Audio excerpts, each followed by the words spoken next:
Hello everyone, कैसे हो आप सब लोग। आई होप कि आप सभी बहुत अच्छे होंगे। तो फाइनली आज से हम यहाँ पर स्टार्ट कर रहे हैं अपने बी फार्मेसी फर्स्ट सेमेस्टर के human anatomy and physiology subject को, जिसमें आज हम लोग यहाँ पे बात करेंगे अपने इंट्रोडक्शन टू ह्यूमन बॉडी के बारे में। तो यहाँ पे देखिए, अगर आप अपने यूनिट 1 को देखें तो यूनिट 1 में हमारे 3 चैप्टर्स दिए हुए हैं। सबसे पहला इंट्रोडक्शन टू ह्यूमन बॉडी, दूसरा cellular level of organisation, third हमारा टिश्यू लेवल ऑफ ऑर्गेनाइजेशन। तो यूनिट 1 को हम यहाँ पे 3 पार्ट में कवर करेंगे, जिसमें आज यहाँ पे इसका पहला पार्ट हम लेकर आए हैं, जिसमें इस वाले चैप्टर को हम कंप्लीट कवर करेंगे। तो अब देखिए, अगर आप लोग इस चैप्टर को भी देखें तो इस चैप्टर में भी हमारे बहुत सारे सब टॉपिक्स हो जाते हैं। जैसे सबसे पहला हमारा डेफिनेशन एंड स्कोप हो गया, दूसरा हमारा हो गया लेवल ऑफ स्ट्रक्चरल ऑर्गेनाइजेशन, तीसरा हमारा बॉडी सिस्टम हो गया, और चौथा हमारा हो गया बेसिक लाइफ प्रोसेस, पांचवा हमारा हो गया होम्योस्टेसिस, एंड सिक्स्थ हमारा हो जाता है बेसिक एनाटॉमिकल टर्मिनोलॉजी। तो टोटल यहाँ पे 6 सब टॉपिक्स हैं इस एक चैप्टर के अंदर। तो यहाँ पे देखिए, इस वीडियो में आप लोग को सभी टॉपिक्स का टाइम स्टैम्प देखने को मिल जाएगा। और देखिए, ये वीडियो यहाँ पे थोड़ी सी लेंथी रहेगी, तो आप लोग देख लीजिएगा अपने हिसाब से। अगर आप लोग एक बार में देखना चाहें तो एक बार में, वरना टाइम स्टैम्प रहेगा तो आप लोग जो है अपने हिसाब से देख सकते हैं। बाकी देखिए, इसकी जो भी नोट्स होगी वो आपको हमारे ऐप पर देखने को मिल जाएगी। अब देखिए, अभी यहाँ पे सिलेबस को कंप्लीट होने में थोड़ा सा टाइम जरूर लगेगा, क्योंकि आपको पता है हमने अभी अभी चीजों को स्टार्ट किया है। तो आप मान के चलिए कि इस ईयर के एंड तक आपकी सारी नोट्स अवेलेबल हो जाएगी, लेकिन अभी यहाँ पर सिर्फ इस चैप्टर की नोट्स अवेलेबल मिलेगी। और बहुत जल्दी 2-3 दिन के अंदर आपको यूनिट 1 एचईपी की नोट्स जो है पूरी कंप्लीट देखने को मिल जाएगी। तो देख लीजिएगा, अगर आप लोग को रिक्वायरमेंट है तो आप वहां पे चेकआउट कर सकते हैं। बाकी खुद से अगर आप नोट्स बनाए तो वो सबसे बेस्ट होगा। एंड टेलीग्राम ग्रुप और व्हाट्सएप चैनल जरूर ज्वाइन कर लीजिएगा, ताकि फर्स्ट सेम से रिलेटेड जो भी अपडेट्स हैं वो आपको यहाँ पर मिलती रहें। बाकी मेरा नाम है अर्शित पांडे। आप लोग कॉपी और पेन लेके बैठ जाइए और हम लोग अपना आज का वीडियो स्टार्ट करते हैं।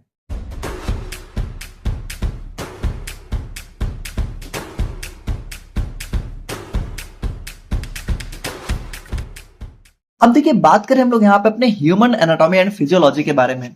तो वैसे देखिए, हमने इसकी इंट्रोडक्शन वीडियो भी अपलोड कर दी है, जहां पे हमने सिलेबस वगैरह को काफी डिटेल में डिस्कस किया है। तो अगर आप लोगों ने नहीं देखा है तो उसको जरूर देख लीजिएगा। बाकी देखिए, अगर हम लोग अपने सब्जेक्ट को देखें तो इस सब्जेक्ट का नाम क्या है? ह्यूमन। अब देखिए, ह्यूमन से मतलब हमारा हो जाता है ह्यूमन बॉडी से। एनाटॉमी, ये जो एनाटॉमी वर्ड है, इस एनाटॉमी वर्ड का मतलब होता है स्ट्रक्चर, और ये जो फिजियोलॉजी वर्ड आप लोगों को दिख रहा है, इसका मतलब होता है फंक्शन। यानी अगर हम लोग यहाँ पे इस वर्ड को कंबाइन करके देखें तो ह्यूमन एनाटॉमी एंड फिजियोलॉजी में बेसिकली जो हमारी ह्यूमन बॉडी है, तो उसके जो भी स्ट्रक्चर है और उनका जो भी फंक्शन है, उन सभी की स्टडी हम लोग यहाँ पे इस सब्जेक्ट के अंदर करते हैं। अब देखिए, अगर हम लोग यहाँ पे अपने चैप्टर 1 को देखें तो ये हमारा इंट्रोडक्शन टू ह्यूमन बॉडी के ऊपर है। तो भाई देखिए, जो हमारी ह्यूमन बॉडी होती है, यानी जो हमारा शरीर है, ये बहुत ही कॉम्प्लेक्स मशीन होती है। भाई ऊपर से दिखने में भले ये बहुत सिंपल सी लगे, लेकिन आपको पता होना चाहिए कि ये हमारे बहुत सारे सिस्टम से मिलकर बनी होती है। मतलब टोटल यहाँ पे ह्यूमन बॉडी में 11 सिस्टम देखने को मिलते हैं। जैसे एग्जाम्पल की बात करें तो हमारा नर्वस सिस्टम हो गया, रेस्पिरेटरी सिस्टम हो गया, डाइजेस्टिव सिस्टम हो गया, ठीक है। जैसे तंत्रिका तंत्र हो गया हमारा, यहाँ पे डाइजेस्टिव सिस्टम मतलब पाचन तंत्र हो गया, तो और रेस्पिरेटरी मतलब श्वसन तंत्र हो गया। तो इन सभी से मिलके हमारी ह्यूमन बॉडी बनी होती है। और देखिए, बहुत इंपॉर्टेंट बात क्या है कि भले हमारी ह्यूमन बॉडी में 11 अलग अलग सिस्टम हो, लेकिन ये सभी सिस्टम जब साथ में मिलके काम करते हैं तब हमारी ह्यूमन बॉडी चलती है। देखिए, इस चीज को ना बहुत ध्यान से समझिएगा, बहुत इंपॉर्टेंट पॉइंट है ये। जैसे अगर आप लोग यहाँ पे अपनी ह्यूमन बॉडी को देखें तो इस ह्यूमन बॉडी में वैसे बहुत सारे ऑर्गन्स देखने को मिलते हैं। जैसे हमारा ब्रेन हो गया। अब ब्रेन क्या है भाई? ब्रेन हमारा इस नर्वस सिस्टम का पार्ट हो गया, ठीक है। हमारा थायराइड हो गया, हार्ट हो गया, हार्ट हमारा कार्डियोवास्कुलर सिस्टम का पार्ट हो गया, स्टमक हमारा डाइजेस्टिव सिस्टम का पार्ट हो गया, किडनी हमारा यूरिनरी सिस्टम का पार्ट हो गया, ठीक है। इंटेस्टाइन हमारा डाइजेस्टिव सिस्टम के अंदर अगेन आ गया, लिवर भी डाइजेस्टिव सिस्टम के अंदर आ गया, लंग्स हमारा रेस्पिरेटरी सिस्टम के अंदर आ गया। तो देखिए, ऐसे करके हमारे बहुत सारे ऑर्गन्स जो है हमारी बॉडी को मिलके बनाते हैं। अब देखिए, वैसे कहने को तो ये सारे ऑर्गन्स यहाँ पे अलग अलग काम करते हैं। जैसे अगर आप लोग समझो तो ब्रेन क्या करता है भाई? ब्रेन हमारी पूरी बॉडी को कंट्रोल करता है। जो हमारा हार्ट है, ये हमारी पूरी बॉडी में ब्लड को पहुंचाने का काम करता है। स्टमक और इंटेस्टाइन, लिवर, ये सभी कह सकते हो डाइजेशन का काम करते हैं। किडनी हमारी क्या करती है? ब्लड को फिल्टर करती है। यानी देखिए, वैसे देखिए अगर आप, तो इन सभी का काम अलग अलग होता है, लेकिन ये सभी साथ में मिलके काम करते हैं, तभी हमारी ह्यूमन बॉडी चलती है। अब इस चीज को अगर आप समझना चाहें तो बहुत ध्यान से समझिएगा, ठीक है। बहुत इंटरेस्टिंग चीज है कि आपको पता है कि जो हमारी बॉडी है, अगर नहीं पता है, ठीक है, देखिए जब भी मैं आपसे कह रहा हूं कि आपको पता है, तो अगर आपको नहीं पता है तो अब जान लीजिए, और अगर पता है तो बहुत अच्छी बात है। देखिए, जो हमारी बॉडी है, हमारी बॉडी के हर एक सिंगल पार्ट को हमारा जो है काम करने के लिए क्या चाहिए होता है? हमारा ऑक्सीजन चाहिए होता है और न्यूट्रिएंट्स चाहिए होते हैं। ठीक है, आप ये समझिए कि हमारी पूरी बॉडी को भाई जो है ऑक्सीजन और न्यूट्रिएंट्स की सप्लाई चाहिए, तभी हमारी बॉडी चल पाएगी। अब ये जो ऑक्सीजन और न्यूट्रिएंट्स है इसको मिलते कहां से हैं? तो ये जो ऑक्सीजन और न्यूट्रिएंट है इनको हमारी पूरी बॉडी में पहुंचाने का काम कौन करता है? ब्लड करता है। ठीक है, तो अब यहां पे देखिए, चलिए ठीक है, ब्लड हमारा पूरी बॉडी में ऑक्सीजन और न्यूट्रिएंट्स को पहुंचाता है, लेकिन भाई इसको ये ऑक्सीजन और न्यूट्रिएंट्स मिलते कहां से हैं? तो अगर आप देखें तो इस ब्लड में भी जो ऑक्सीजन को पहुंचाने का काम है वो कौन करता है? वो हमारा लंग्स करता है। यानी कि देखिए, जब भी हम लोग यहाँ पे सांस लेते हैं, तो जब भी हम लोग सांस मतलब इनहेल करते हैं एयर को, तो हमारी एयर क्या होती है? डायरेक्ट हमारे लंग्स के थ्रू जो है जाती है, और लंग्स के थ्रू यहाँ पे ऑक्सीजन को हम लोग लेते हैं, है ना? तो ये ऑक्सीजन लंग्स के थ्रू हमारा ब्लड में जाता है। देखिए, हम लोग डेफिनेटली अपने नोज के थ्रू यहाँ पे एयर को इनहेल करते हैं, बट देखिए वो हमारा ब्रीथिंग का प्रोसेस होता है। ये सारी चीजें ना हम लोग बहुत डिटेल में डिस्कस करेंगे, रेस्पिरेशन क्या होता है, ब्रीथिंग क्या होती है, बट अभी आप लोग सिंपल समझो कि ब्लड में ये जो ऑक्सीजन को पहुंचाने का काम है ये कौन कर रहा है? ये हमारा लंग्स कर रहा है। और हो किसके थ्रू रहा है? रेस्पिरेशन के थ्रू। ठीक है, और अगर आप कहें सिस्टम कौन सा काम कर रहा है, तो भाई लंग्स किसका पार्ट होता है? रेस्पिरेटरी सिस्टम का। यानी हम कह सकते हैं कि ब्लड में ऑक्सीजन को कौन पहुंचा रहा है? हमारा रेस्पिरेटरी सिस्टम या फिर हमारा लंग्स। तो ठीक है, चलो ऑक्सीजन हमारा लंग्स पहुंचा रहा है, लेकिन ये जो न्यूट्रिएंट्स है ये कौन पहुंचा रहा है? तो भाई देखिए, ये जो ब्लड है ना, इसको हमारा न्यूट्रिएंट्स कहां से मिलता है? हम जो भी खाना खाते हैं उसी से तो हमारे ब्लड को न्यूट्रिएंट्स मिलता है ना, न्यूट्रिशन मिलता है। तो लेकिन अब देखिए, खाने से भी डायरेक्टली ब्लड को न्यूट्रिशन नहीं मिलता है। जब खाना हमारी बॉडी में जाके डाइजेस्ट होता है, तो डाइजेशन के बाद यहां पे क्या होता है कि ब्लड में हमारे न्यूट्रिएंट्स यहां पे एब्जॉर्ब होते हैं। और एब्जॉर्ब किस ऑर्गन से होते हैं? हमारा स्टमक और इंटेस्टाइन। ठीक है, इन दोनों से क्या होता है? इन दोनों से ही हमारे न्यूट्रिएंट्स हमारे ब्लड में एब्जॉर्ब होते हैं। यानी देखिए, कहने को तो हम कह रहे हैं कि हाँ, हमारी पूरी बॉडी में न्यूट्रिएंट्स और ऑक्सीजन को पहुंचा कौन रहा है? ब्लड। लेकिन इस ब्लड में भी जो है न्यूट्रिएंट्स को कौन पहुंचा रहा है? हमारा स्टमक और इंटेस्टाइन कह सकते हैं। ठीक है, और हमारा ऑक्सीजन को कौन पहुंचा रहा है? हमारा लंग्स। अब देखिए, अब यहां पे भी बहुत इंपॉर्टेंट चीज है कि भाई देखिए, चलिए ब्लड हमारी पूरी बॉडी को न्यूट्रिएंट्स पहुंचा रहा है, ऑक्सीजन पहुंचा रहा है, लेकिन ये ब्लड हमारी पूरी बॉडी में पहुंच कैसे रहा है? तो इस ब्लड को हमारी पूरी बॉडी में कौन पहुंचा रहा है? हमारा हार्ट। यानी कि यही हमारा वो जो है ऑर्गन होता है जो कि हमारे ब्लड को पूरी बॉडी में सप्लाई करता है। अब यहां पे देखिए, बहुत इंपॉर्टेंट बात क्या है कि ठीक है भाई, इस ब्लड को हमारा ऑक्सीजन और न्यूट्रिएंट जो है, ये ब्लड हमारा ऑक्सीजन और न्यूट्रिएंट हमारी पूरी बॉडी में लेके जा रहा है, लेकिन ये जो ब्लड है, ठीक है, इसमें ना कभी बहुत सारी इंप्योरिटीज भी होती हैं। तो इस ब्लड को फिल्टर करना भी बहुत जरूरी है, मतलब इस ब्लड को हमारा प्योर फॉर्म में रखना भी बहुत जरूरी है। क्योंकि देखिए, अगर इसमें इंप्योरिटी हुई तो ये क्या करेगा? हमारा ऑक्सीजन और न्यूट्रिएंट के साथ साथ बहुत हार्मफुल चीजें भी हमारी बॉडी में लेके जा सकता है, जो कि हमें जरूरत नहीं है, जो कि हमें हार्म कर सकती हैं, नुकसान पहुंचा सकती हैं। तो इस ब्लड को भाई फिल्टर कौन करता है? तो इस ब्लड को फिल्टर करने का काम हमारी किडनी करती है। यानी देखिए, कहने को तो हम कह रहे हैं कि हाँ, ब्लड का काम क्या है? बॉडी में ऑक्सीजन और न्यूट्रिएंट को पहुंचाना, लेकिन इस ऑक्सीजन और न्यूट्रिएंट को भी कौन पहुंचा रहा है? लंग्स और इंटेस्टाइन। इस ब्लड को भी हमारी पूरी बॉडी में कौन पहुंचा रहा है? हमारा हार्ट। और इस ब्लड को फिल्टर कौन कर रहा है? हमारा किडनी। तो इस तरीके से आप देखिए, हर एक ऑर्गन काम तो अलग अलग कर रहे हैं, लेकिन ये सब जब मिलके काम कर रहे हैं तभी तो ब्लड हमारी पूरी बॉडी में पहुंच रहा है। अगर मान लीजिए कि इस ब्लड को ऑक्सीजन और न्यूट्रिएंट मिले ही ना, तो अगर ये पूरी बॉडी में पहुंच भी गया तो क्या फायदा? और अगर इसको न्यूट्रिएंट और ऑक्सीजन मिल भी गए और अगर हार्ट ने इसको पूरी बॉडी में पंप ही नहीं किया तो क्या फायदा? और अगर मान लीजिए इसने पंप भी कर दिया, लेकिन अगर किडनी ने इस ब्लड को फिल्टर ही नहीं किया तो भी हमारा कोई फायदा नहीं है। यानी देखिए, ये सारे ऑर्गन जब मिलकर काम करते हैं तब हमारी पूरी बॉडी में क्या होता है? ब्लड पहुंचता है, और ब्लड से हमारे न्यूट्रिएंट्स और ऑक्सीजन एब्जॉर्ब होते हैं। अब देखिए, ये जस्ट एक एग्जांपल था। इस तरीके से ही हमारे हर सिस्टम मिलके काम करते हैं, तब हमारी बॉडी यहां पे चलती है। तो देखिए, each system has a specific function important for survival. देखिए, स्पेसिफिक मतलब कि उनका एक स्पेशल फंक्शन होता है। जैसे देखिए, स्टमक और इंटेस्टाइन का जो स्पेसिफिक फंक्शन है वो यही है कि वो डाइजेशन करते हैं, न्यूट्रिएंट्स को एब्जॉर्ब करते हैं, ठीक है, ब्लड में। लेकिन यहां पे ये सभी मिलकर काम कर रहे हैं तब हमारी पूरी बॉडी चल रही है ना?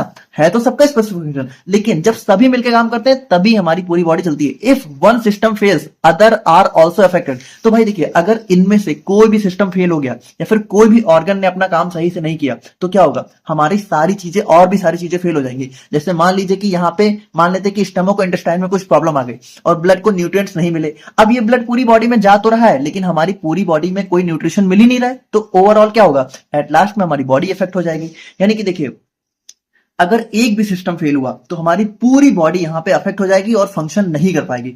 For survival all system must work in coordination. देखिए, कोऑर्डिनेशन का मतलब होता है साथ में काम करना। तो सर्वाइवल मतलब कि जीने के लिए, है ना, बचने के लिए। तो सरवाइव करने के लिए सभी सिस्टम को यहाँ पे साथ में मिलकर काम करना बहुत जरूरी है। Thus the human body is complicated in both structure and function, so we study it using a systematic approach to understand how it works। तो यहाँ पे देखिए हम लोगों ने देखा कि ह्यूमन बॉडी में कितने सारे ऑर्गन और सिस्टम मिलके एक साथ काम करते हैं। तो ओवरऑल ना ये हमारा एक बहुत ही कॉम्प्लिकेटेड सिस्टम होता है ना, स्ट्रक्चर में भी फंक्शन में भी। इसीलिए हम एक सिस्टमैटिक अप्रोच के थ्रू इसकी स्टडी करते हैं। और वो सिस्टमैटिक अप्रोच क्या होता है कि साहब हम लोग यहाँ पे इसको जो है दो पार्ट में डिवाइड करके स्टडी करते हैं। पहला पार्ट एनाटॉमी, दूसरा पार्ट फिजियोलॉजी। बस तो अब हम लोग, आई होप कि आप लोग यहाँ पे एक इंट्रोडक्शन जरूर समझ गए होंगे सारी चीजें, ठीक है। और अब हम लोग यहाँ पे अपने एनाटॉमी को डिस्कस करते हैं। तो देखिए ये जो हमारा एनाटॉमी है, तो इस एनाटॉमी वर्ड का सिंपल सा मतलब होता है स्ट्रक्चर, ठीक है। अब इस एनाटॉमी को हम लोग कहां देख रहे हैं? अपनी ह्यूमन बॉडी में। यानी कि हम लोग कह सकते हैं कि जो हमारी ह्यूमन बॉडी का जो भी स्ट्रक्चर होता है उसकी जो स्टडी होती है वो हम लोग यहाँ पे अपने ह्यूमन एनाटॉमी के अंदर करते हैं। तो ये हमारा क्या करता है, जो भी हमारे बॉडी पार्ट्स हैं उनके शेप, साइज और लोकेशन के बारे में हम लोग यहाँ पे स्टडी करते हैं। जैसे कि अगर हम लोग सिंपली देखें तो इस किडनी का, ठीक है, जैसे ये जो हमारा किडनी है, तो इस किडनी का जो भी हमारा स्ट्रक्चर हो गया, ठीक है, जो हमारा इसका जैसे साइज क्या है, शेप क्या है, जैसे ये अगर आप देखो तो किडनी क्या होता है, बीन शेप का होता है। तो जो इसका शेप हो गया, जो इसका साइज हो गया और ये कहां पे लोकेटेड है, वो हमारी स्ट्रक्चर स्टडी हो गई एनाटॉमी, ठीक है। बाकी इट कैन बी, अब यहाँ पे देखिए एनाटॉमी को हम लोग यहाँ पे तीन पार्ट में डिवाइड कर सकते हैं। पहला हो गया ग्रॉस एनाटॉमी। देखिए ग्रॉस एनाटॉमी का मतलब हो गया स्टडी ऑफ लार्जर पार्ट्स। जैसे कि देखिए अगर मान लीजिए कि हम लोग पूरे पूरे ऑर्गन के बारे में स्टडी कर रहे हैं, ऐसा सिंपल समझिए कि हम लोग पूरे ब्रेन के बारे में स्टडी कर रहे हैं, पूरा हार्ट के बारे में स्टडी कर रहे हैं, तो ये हो गया ग्रॉस एनाटॉमी। अब दूसरा हमारा आ जाता है माइक्रोस्कोपिक। देखिए माइक्रो का मतलब होता है बहुत ही स्मॉल, और माइक्रोस्कोपिक मतलब कि ऐसी चीजें जिसको हम लोग माइक्रोस्कोप के थ्रू ही देख सकते हैं। हम लोग यहाँ पे नेकेड यानी कि अपनी आंखों से उसको नहीं देख सकते। तो यहाँ पे हमारी चीजें आ जाती हैं सेल्स एंड टिश्यूज। अब देखिए अभी अगर आप लोग को नहीं भी पता है तो सिंपली समझो कि हमारी पूरी बॉडी यहाँ पे सेल से मिलकर बनी होती है और बहुत सारे सेल मिलकर टिश्यू बनाते हैं। तो जब अगर हम लोग यहाँ पे सेल्स और टिश्यू के स्ट्रक्चर की स्टडी कर रहे हैं तो वो हमारा आ जाता है माइक्रोस्कोपिक एनाटॉमी। और फिर नेक्स्ट हमारा आ जाता है डेवलपमेंटल एनाटॉमी। अब देखिए डेवलपमेंटल एनाटॉमी का मतलब क्या है कि देखिए जैसे आप लोगों को पता है कि जो हमारा फर्टिलाइजेशन होता है, फर्टिलाइजेशन का मतलब है कि जब भी कोई लेडी यहाँ पे प्रेग्नेंट होती है तो उसके अंदर यहाँ पे जो बेबी होता है, तो बेबी सबसे पहले यहाँ पे जाइगोट के फॉर्म में होता है, ठीक है। और ये जाइगोट कैसे मिलता है? जब भी यहाँ पे मेल और फीमेल का फ्यूजन होता है, ठीक है, तो उनके जो स्पर्म, ठीक है, मेल और फीमेल के बीच में जब यहाँ पे इंटरकोर्स होता है तो स्पर्म और एग, ठीक है, मेल का स्पर्म और फीमेल का एग यहाँ पे आपस में फ्यूज होते हैं और जाइगोट बनता है। और यही जाइगोट क्या होता है, यही जाइगोट धीरे धीरे बेबी के फॉर्म में कन्वर्ट होता है, ठीक है। और यही बेबी जब बाहर आता है तो चाइल्ड के फॉर्म में, फिर चाइल्ड से एडल्ट, है ना, धीरे धीरे हम लोग बड़े होते हैं और उसके बाद यहाँ पे हम लोग ओल्ड एज में पहुंच जाते हैं। तो देखिए अगर हम लोग यहाँ पे देखें तो जो हमारा जाइगोट होता है भाई, ये क्या होता है? ये तो हमारा सिर्फ एक एग, ठीक है, और हमारा एक स्पर्म का जो है फ्यूजन होता है, ठीक है। तो इसका तो कुछ खास शेप वगैरह होता ही नहीं है। फिर धीरे धीरे यहाँ पे ये बेबी के फॉर्म में कन्वर्ट होता है। फिर जब बच्चा होता है, ठीक है, तो वो भी बहुत छोटा सा होता है। फिर धीरे धीरे बच्चा बड़ा होता है और बड़े होने के बाद धीरे धीरे उसकी ओल्ड एज हो जाती है। तो यहाँ पे देखिए इन सभी केस में क्या होता है भाई, बॉडी के स्ट्रक्चर में चेंजेस आ रहे कि नहीं आ रहे? भाई जो बेबी है, ठीक है, तो उसका साइज कितना छोटा होता है ना। और फिर जब वो धीरे धीरे बड़ा होता है तो एक पर्सन का साइज यहाँ पे बढ़ना स्टार्ट होता है और उसके बाद ओल्ड एज में आते आते भी उसके बॉडी के स्ट्रक्चर में बहुत सारे चेंजेस आ जाते हैं, है ना। तो उन सारे चेंजेस की जो स्टडी है, यानी कि जो डेवलपमेंटल यानी कि structural changes from fertilisation to old age, यानी कि एक पर्सन के फर्टिलाइजेशन स्टेट से लेके ओल्ड एज तक उसकी बॉडी में जो भी चेंजेस आते हैं उनकी जो स्टडी होती है वो हम लोग बोलते हैं डेवलपमेंटल एनाटॉमी। यानी कि बॉडी जब धीरे धीरे डेवलप करे तो डेवलप करने के साथ साथ जो भी चेंजेस हो रहे हैं उनकी भी जो स्ट्रक्चर की स्टडी है, ठीक है, जो भी चेंजेस स्ट्रक्चरल चेंजेस हो रहे हैं उनकी स्टडी हमारी आ जाती है डेवलपमेंटल एनाटॉमी के अंदर। तो ये हमारा हो जाता है एनाटॉमी। आई होप कि आप लोग यहाँ पे समझ ही गए होंगे, बहुत ही सिंपल है, कुछ खास है नहीं। और फिर हम लोग यहाँ पे बात करते हैं अपने फिजियोलॉजी के बारे में। तो अब देखिए फिजियोलॉजी क्या होती है भाई? देखिए जो भी बॉडी पार्ट के स्ट्रक्चर की स्टडी है वो एनाटॉमी, और उन्हीं स्ट्रक्चर की, ठीक है, उन्हीं स्ट्रक्चर की जो फंक्शंस होते हैं उनकी जो स्टडी है वो हमारा हो गया फिजियोलॉजी। जैसे कि ये जो हमारी किडनी है, तो ये किडनी हमारी बीन शेप की है, ये इसका स्ट्रक्चर हो गया। लेकिन अब यही किडनी का काम क्या है, फंक्शन क्या है भाई? फंक्शन मतलब कि काम क्या है? तो इसका काम क्या है? इसका काम है हमारा ब्लड को फिल्टर करना। तो जो ब्लड को फिल्टर करने की जो स्टडी है कि इसका क्या काम है, ब्लड को फिल्टर करना। अब करती कैसे है, ठीक है, तो नेफ्रॉन्स के थ्रू करती है, बहुत सारे प्रोसेस होते हैं। तो उन सभी की स्टडी हम लोग करते हैं अपने फिजियोलॉजी के अंदर। It explains how the body works and how organs coordinate to maintain life, ठीक है। तो कैसे बॉडी काम करती है, कैसे सभी ऑर्गन्स मिलकर काम करते हैं, जैसा कि हम लोगों ने यहाँ पे देखा कि कैसे सभी ऑर्गन्स मिलकर काम कर रहे हैं, तब हमारी बॉडी यहाँ पे चल रही है। अब यहाँ पे देखिए इसको भी हम लोग तीन पार्ट्स में डिवाइड कर सकते हैं। पहला हो गया सिस्टमिक फिजियोलॉजी। तो देखिए हमारी बॉडी में टोटल होते हैं 11 सिस्टम्स, जैसे कि कार्डियोवास्कुलर सिस्टम, इंटीगुमेंटरी सिस्टम, हमारा यहाँ पे रेस्पिरेटरी सिस्टम, ठीक है। तो इस तरीके से देखिए जब हम लोग यहाँ पे एक एक सिस्टम के फंक्शन की स्टडी करते हैं तो वो हो गया सिस्टमिक फिजियोलॉजी। अब हमारे जितने भी सिस्टम है वो ऑर्गन से मिलके बने हैं, और ऑर्गन्स मिलके बने हैं इंडिविजुअली कह सकते हो सेल से। तो अगर हम लोग एक एक सेल की स्टडी कर रहे हैं तो वो हमारा हो जाता है सेल फिजियोलॉजी। और यहां पे देखिए एक हमारा आ जाता है पैथोफिजियोलॉजी। अब पैथोफिजियोलॉजी क्या होता है कि एबनॉर्मल फंक्शन इन डिजीज।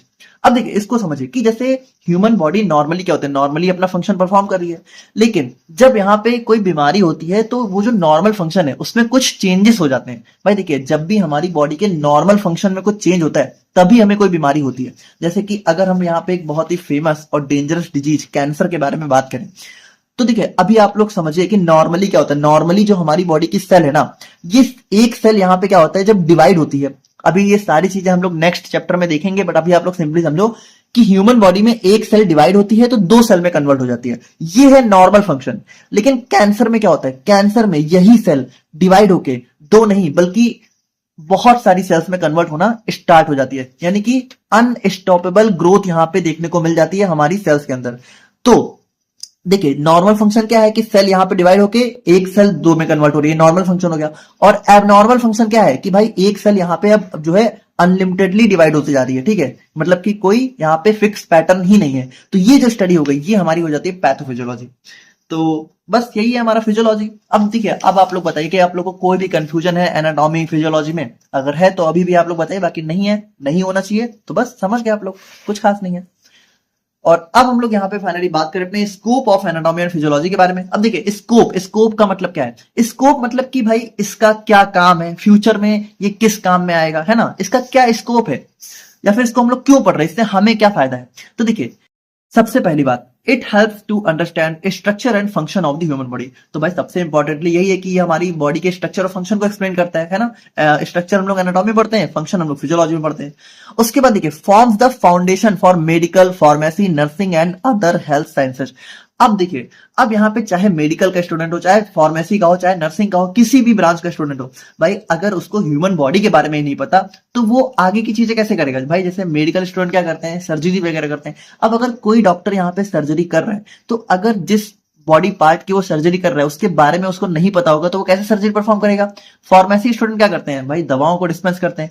तो जब फार्मेसी स्टूडेंट्स को पता होगा कि हमारी ह्यूमन बॉडी कैसे काम करती है, उसमें क्या क्या प्रॉब्लम हो सकती है, तो उन्हीं प्रॉब्लम के अकॉर्डिंग हमारे फार्मेसी स्टूडेंट क्या होंगे, दवा को डिस्पेंस करेंगे, मतलब दवा को बांटेंगे, है ना।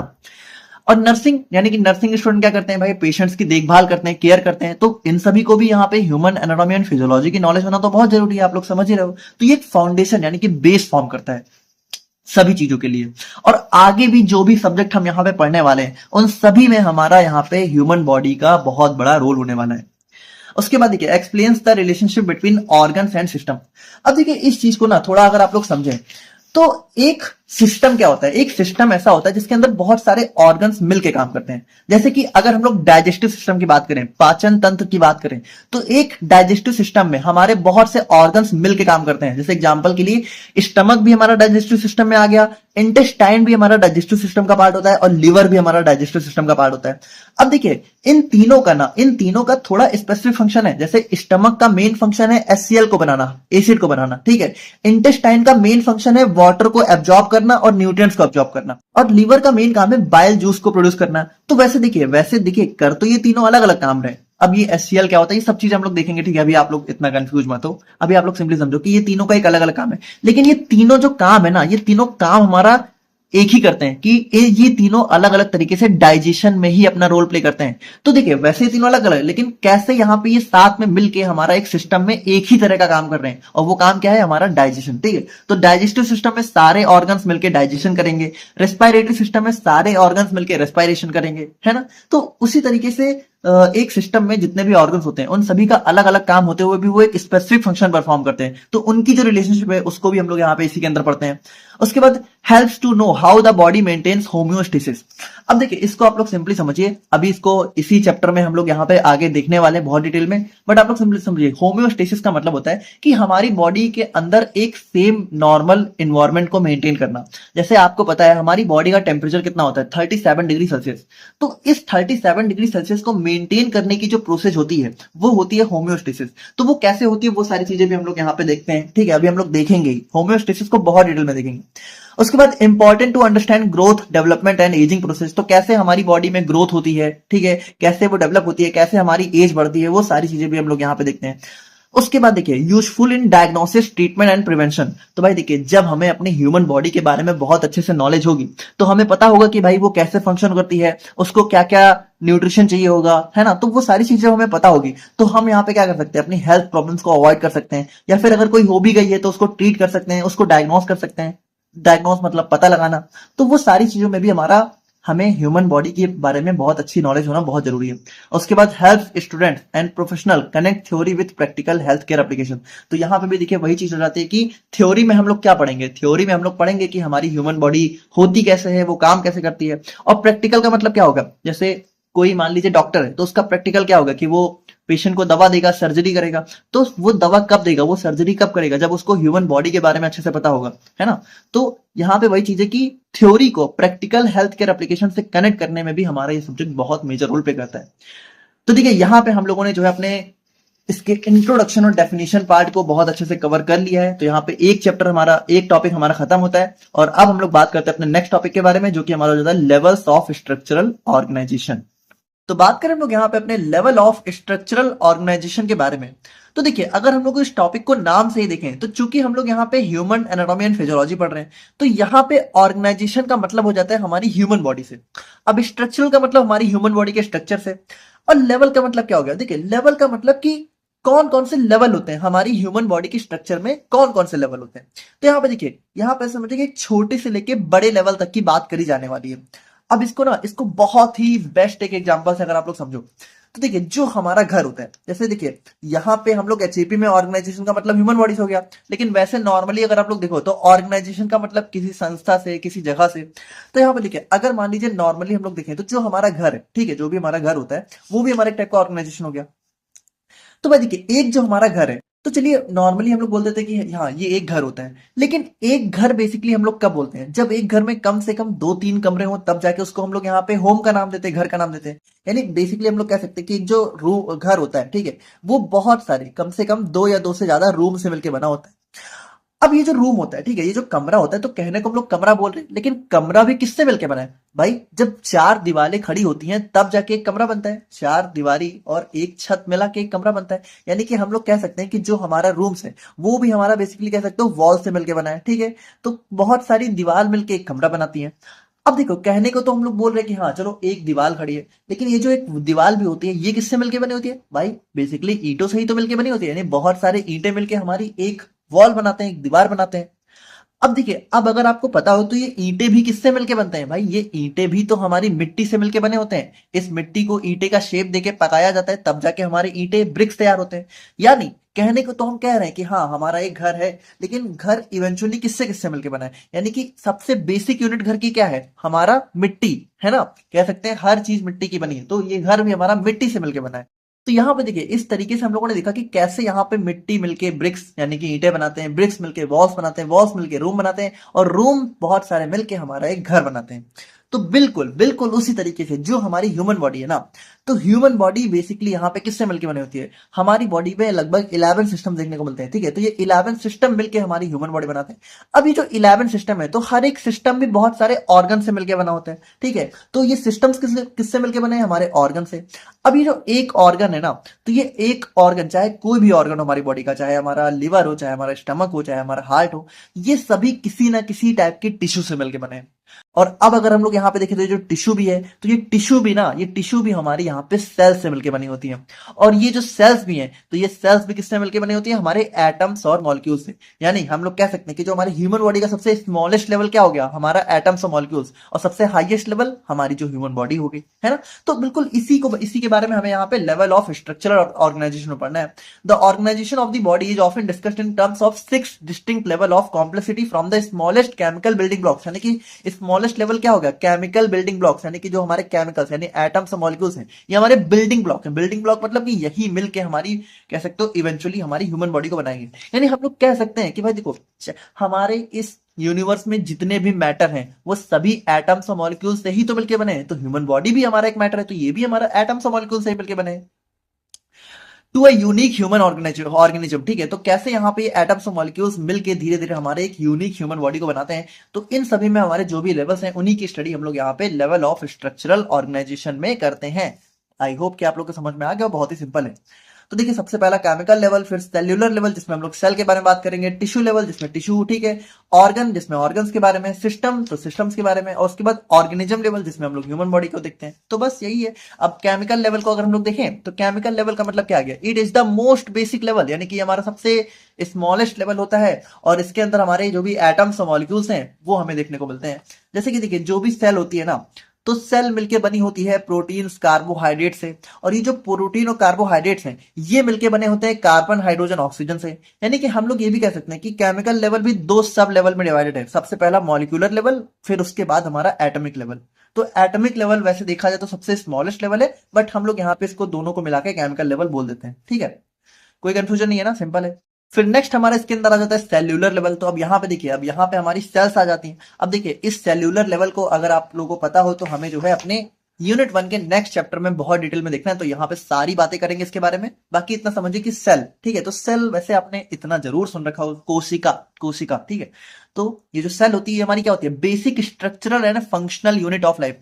अब देखिए, इस डेफिनेशन को अगर आप लोग देखो तो ये बहुत इंपॉर्टेंट है कि भाई देखिए, हमारी ह्यूमन बॉडी में जो भी स्ट्रक्चर हो, जो भी फंक्शंस हैं, वो इवेंचुअली हमारी सेल्स ही मिलके बनी होती हैं और सेल्स ही परफॉर्म करती हैं। जैसे हम लोग कहने को तो कहते हैं कि हाँ, ये हमारा किडनी का स्ट्रक्चर हो गया जो कि बीन शेप का होता है, लेकिन इस किडनी के स्ट्रक्चर में बेसिकली हमारे यहाँ पे सेल्स ही बनी होती है, यानी कि ये बहुत सारी सेल्स मिलकर हमारे किडनी का स्ट्रक्चर बनाती हैं, ठीक है। तो स्ट्रक्चरल यूनिट भी किडनी की क्या है, सेल है। और इस किडनी का मेन काम क्या है, हमारे ब्लड को फिल्टर करना।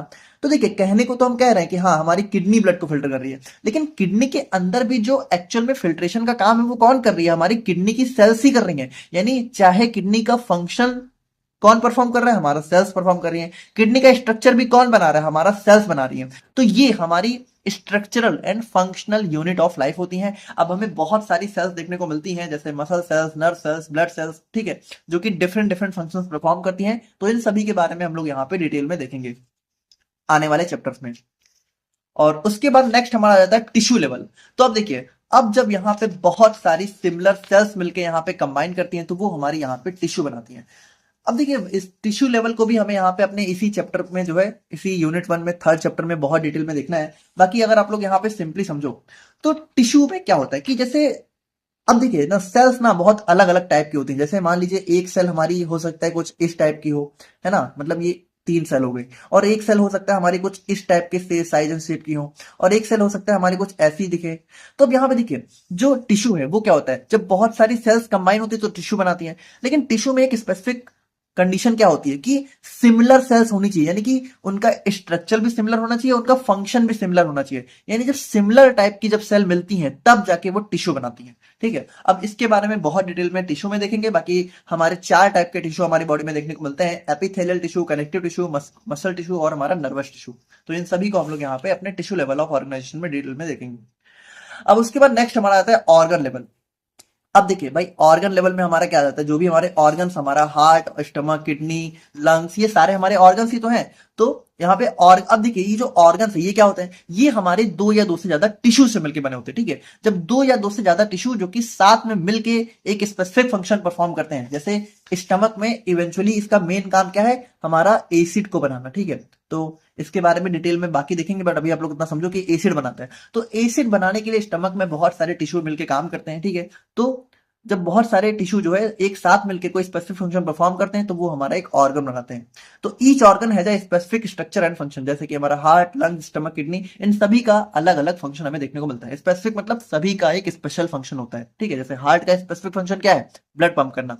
लंग्स का स्पेसिफिक फंक्शन क्या है, O2 CO2 को ट्रांसपोर्ट करना। उसके बाद नेक्स्ट हमारा आता है सिस्टम लेवल। अब सिस्टम में क्या होता है कि बहुत सारे भाई ऑर्गन्स जो कि यहाँ पे मिलके एक स्पेसिफिक प्रोसेस को परफॉर्म करते हैं। जैसे कि हमने देखा था कि स्टमक का काम होता है एसिड बनाना, इंटेस्टाइन का काम होता है वाटर को एब्जॉर्ब करना, ठीक है, न्यूट्रिएंट्स को एब्जॉर्ब करना, लिवर का काम होता है बाइल जूस प्रोड्यूस करना। तो वैसे देखिए, ये तीनों का काम तो थोड़ा थोड़ा अलग है, लेकिन ये प्रोसेस कौन सी परफॉर्म कर रहे हैं, प्रोसेस हमारे ये तीनों कहीं ना कहीं डाइजेशन ही परफॉर्म कर रहे हैं, ठीक है। तो जब यहाँ पे एक स्पेसिफिक फंक्शन यहाँ पे हमारा जो सभी ऑर्गन्स मिलकर परफॉर्म करते हैं तो वो हमारा सिस्टम बनाते हैं, जैसे कि हमारा digestive system, respiratory system, circulatory system. Each system maintains to perform a particular body activity, ठीक है। तो यहाँ पे देखिए हमारे सभी सिस्टम क्या करते हैं, एक पार्टिकुलर बॉडी एक्टिविटी को परफॉर्म करते हैं, जैसे कि डाइजेस्टिव सिस्टम डाइजेशन करेगा, रेस्पिरेटरी सिस्टम रेस्पिरेशन करेगा, ठीक है। कार्डियोवास्कुलर सिस्टम ब्लड को पंप करेगा। तो वो सारे जो है हमारे स्पेसिफिक फंक्शन हमें देखने को मिलते हैं। फिर फाइनली हमारा आता है ऑर्गेनिज्म लेवल। तो ये हमारा हाईएस्ट लेवल ऑफ ऑर्गेनिज्म होता है, ठीक है, ऑर्गेनाइजेशन होता है, जहां पे हमारे सारे सिस्टम मिलके हमारी बॉडी बनाते हैं, ठीक है, साथ में काम करके हमारी लाइफ को मेंटेन करते हैं और जो भी जरूरी एक्टिविटीज है लाइफ जीने के लिए, जिंदगी जीने के लिए, उसको परफॉर्म करते हैं।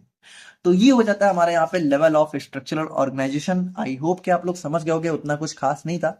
और अब हम लोग यहाँ पे बात करते हैं अपने नेक्स्ट टॉपिक के बारे में, जो कि हमारा हो जाता है बॉडी सिस्टम्स, ठीक है।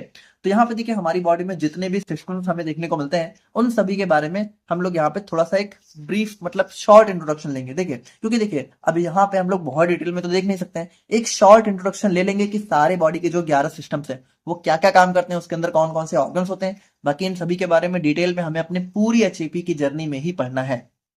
तो यहाँ पे देखिए बॉडी सिस्टम क्या होता है भाई, हम लोगों ने भी देखा है कि जब बहुत सारे ऑर्गन्स मिलके एक स्पेसिफिक फंक्शन परफॉर्म करते हैं तो वो हमारा बॉडी सिस्टम बनाते हैं। अब हमारी ह्यूमन बॉडी के अंदर हमें टोटल जो है 11 डिफरेंट सिस्टम देखने को मिलते हैं। और जैसा कि मैंने आप लोग को इंट्रोडक्शन वीडियो में ही बताया था कि इस एचएपी फर्स्ट सेम में, ठीक है, एचएपी के हमारे 2 पार्ट होंगे। पहला आप लोग को फर्स्ट सेम में पढ़ना है, दूसरा आप लोग को सेकंड सेम में पढ़ना है। तो फर्स्ट सेम के एचएपी में आप लोग को स्टार्टिंग के 5 सिस्टम्स के बारे में पढ़ना है, जिसमें हमारा जाता है integumentary system, skeletal system, muscular system, lymphatic system और कार्डियोवास्कुलर सिस्टम। तो इन 5 सिस्टम के बारे में आप लोग पढ़ोगे अपने इसी एचएपी फर्स्ट में, और बाकी बचे जो 6 सिस्टम है इनके बारे में आप लोग को अपने सेकंड सेम की एचएपी में पढ़ना है।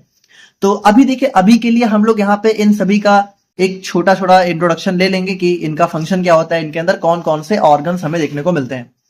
तो यहाँ पे देखिए सबसे पहले बात करते हैं अपने इंटीग्यूमेंट्री सिस्टम के बारे में।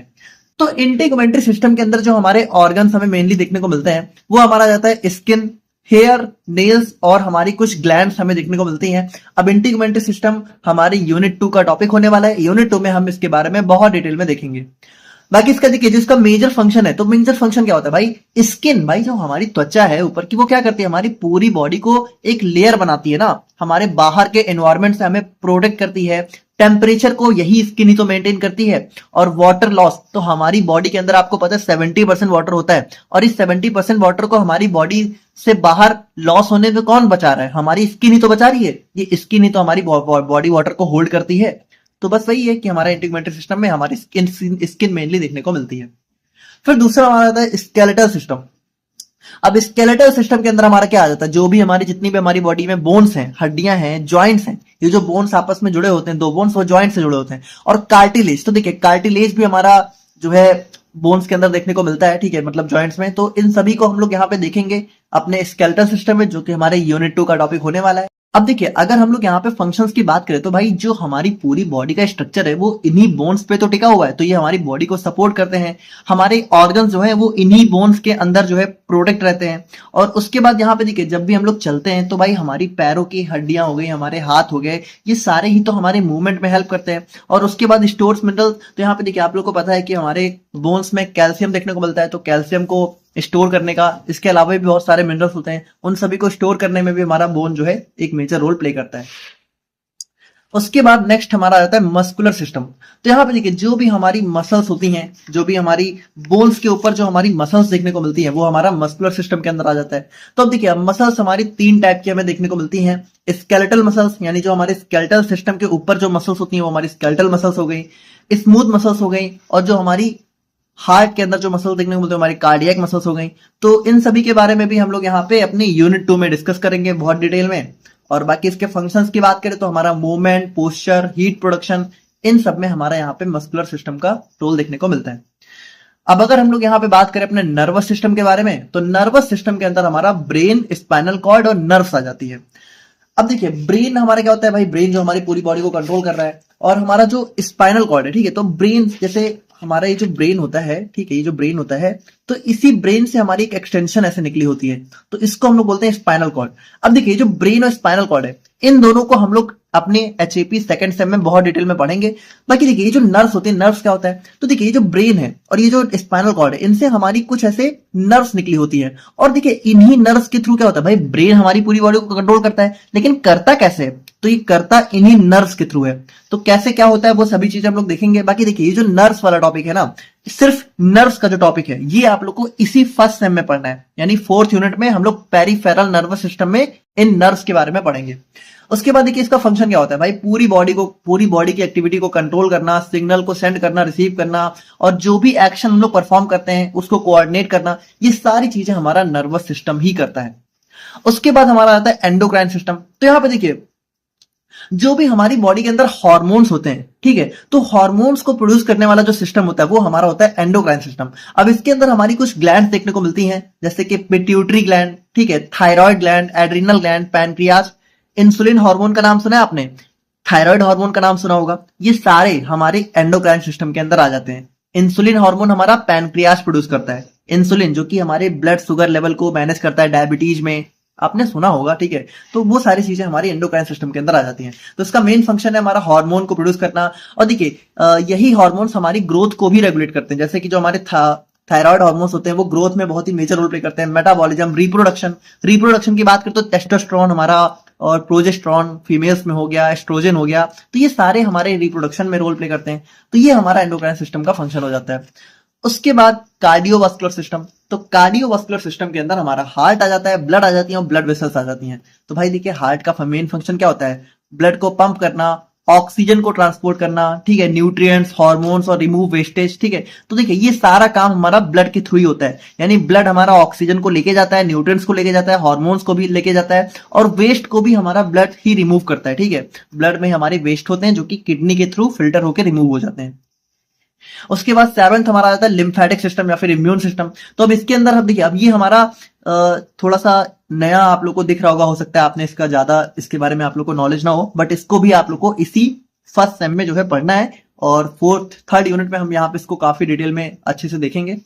और बाकी देखिए इसके अंदर हमारे लिम्फ नोड्स, स्प्लीन, थाइमस और लिम्फ वेसल्स आ जाती हैं। और देखिए चूंकि हमारी बॉडी का इम्यून सिस्टम है तो ये हमारी बॉडी को इन्फेक्शन से डिफेंड करेगा। और उसके बाद देखिए ये जो हमारी लिम्फ है ना, तो ये लिम्फ हमारा एक टाइप का फ्लूइड होता है। तो जो हमारा ब्लड का वॉल्यूम है वो हमारा इसी से मेंटेन होता है। अब कैसे क्या होता है देखिए, अभी यहाँ पे समझा पाना तो पॉसिबल नहीं है, हम लोग इसको देखेंगे, ठीक है। और इम्यूनिटी, बॉडी की इम्यूनिटी को यही मेंटेन करता है। उसके बाद नेक्स्ट हमारा आता है रेस्पिरेटरी सिस्टम। तो रेस्पिरेटरी सिस्टम देखिए भाई सिंपल सी बात है, जो हमारा रेस्पिरेशन की प्रोसेस होती है, ठीक है, उसमें हमारा हेल्प करता है। तो इसके अंदर हमारे लंग्स, ट्रैकिया, ब्रोंकाई और नोज आ जाते हैं। और जो मेन फंक्शन होता है इसका वो क्या होता है, O2 को अंदर लेना, ऑक्सीजन को अंदर लेना, कार्बन डाइऑक्साइड को बाहर छोड़ना, ये इसका सबसे मेन फंक्शन होता है। डाइजेस्टिव सिस्टम की बात करें तो यहाँ पे देखिए भाई जो भी हमारी बॉडी के अंदर डाइजेशन होता है फूड का, न्यूट्रिएंट्स का एब्जॉर्प्शन हो गया, वेस्ट को एलिमिनेट करने का काम हो गया, ठीक है, जो भी वेस्ट का एलिमिनेशन होता है वो सारा हमारा इसी डाइजेस्टिव सिस्टम के थ्रू होता है।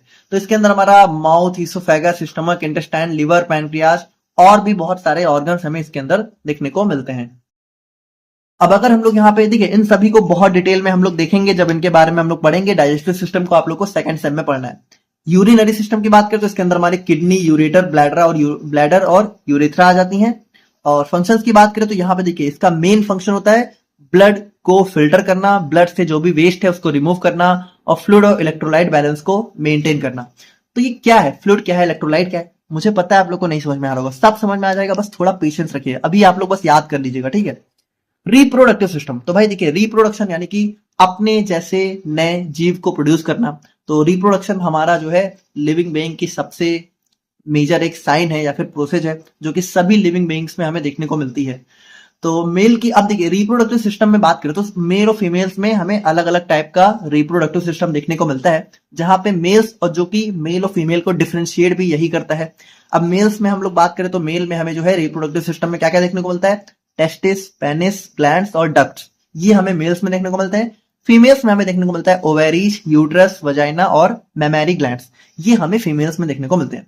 अब इनका फंक्शन क्या है, तो देखिए जो टेस्टिस है ये क्या करता है, जो हमारा टेस्टिस और पेनिस है ये हमारे कह सकते हो स्पर्म को प्रोड्यूस करता है। जो हमारा ओवेरीज हैं, ठीक है, ये हमारी एग को प्रोड्यूस करती हैं। तो ये हमारा गैमीट्स, अब इन दोनों को गैमीट्स बोलते हैं। स्पर्म एग ये क्या होता है, पता है, अच्छी बात है। नहीं पता है, रिप्रोडक्टिव सिस्टम में हम लोग बहुत डिटेल में देखेंगे।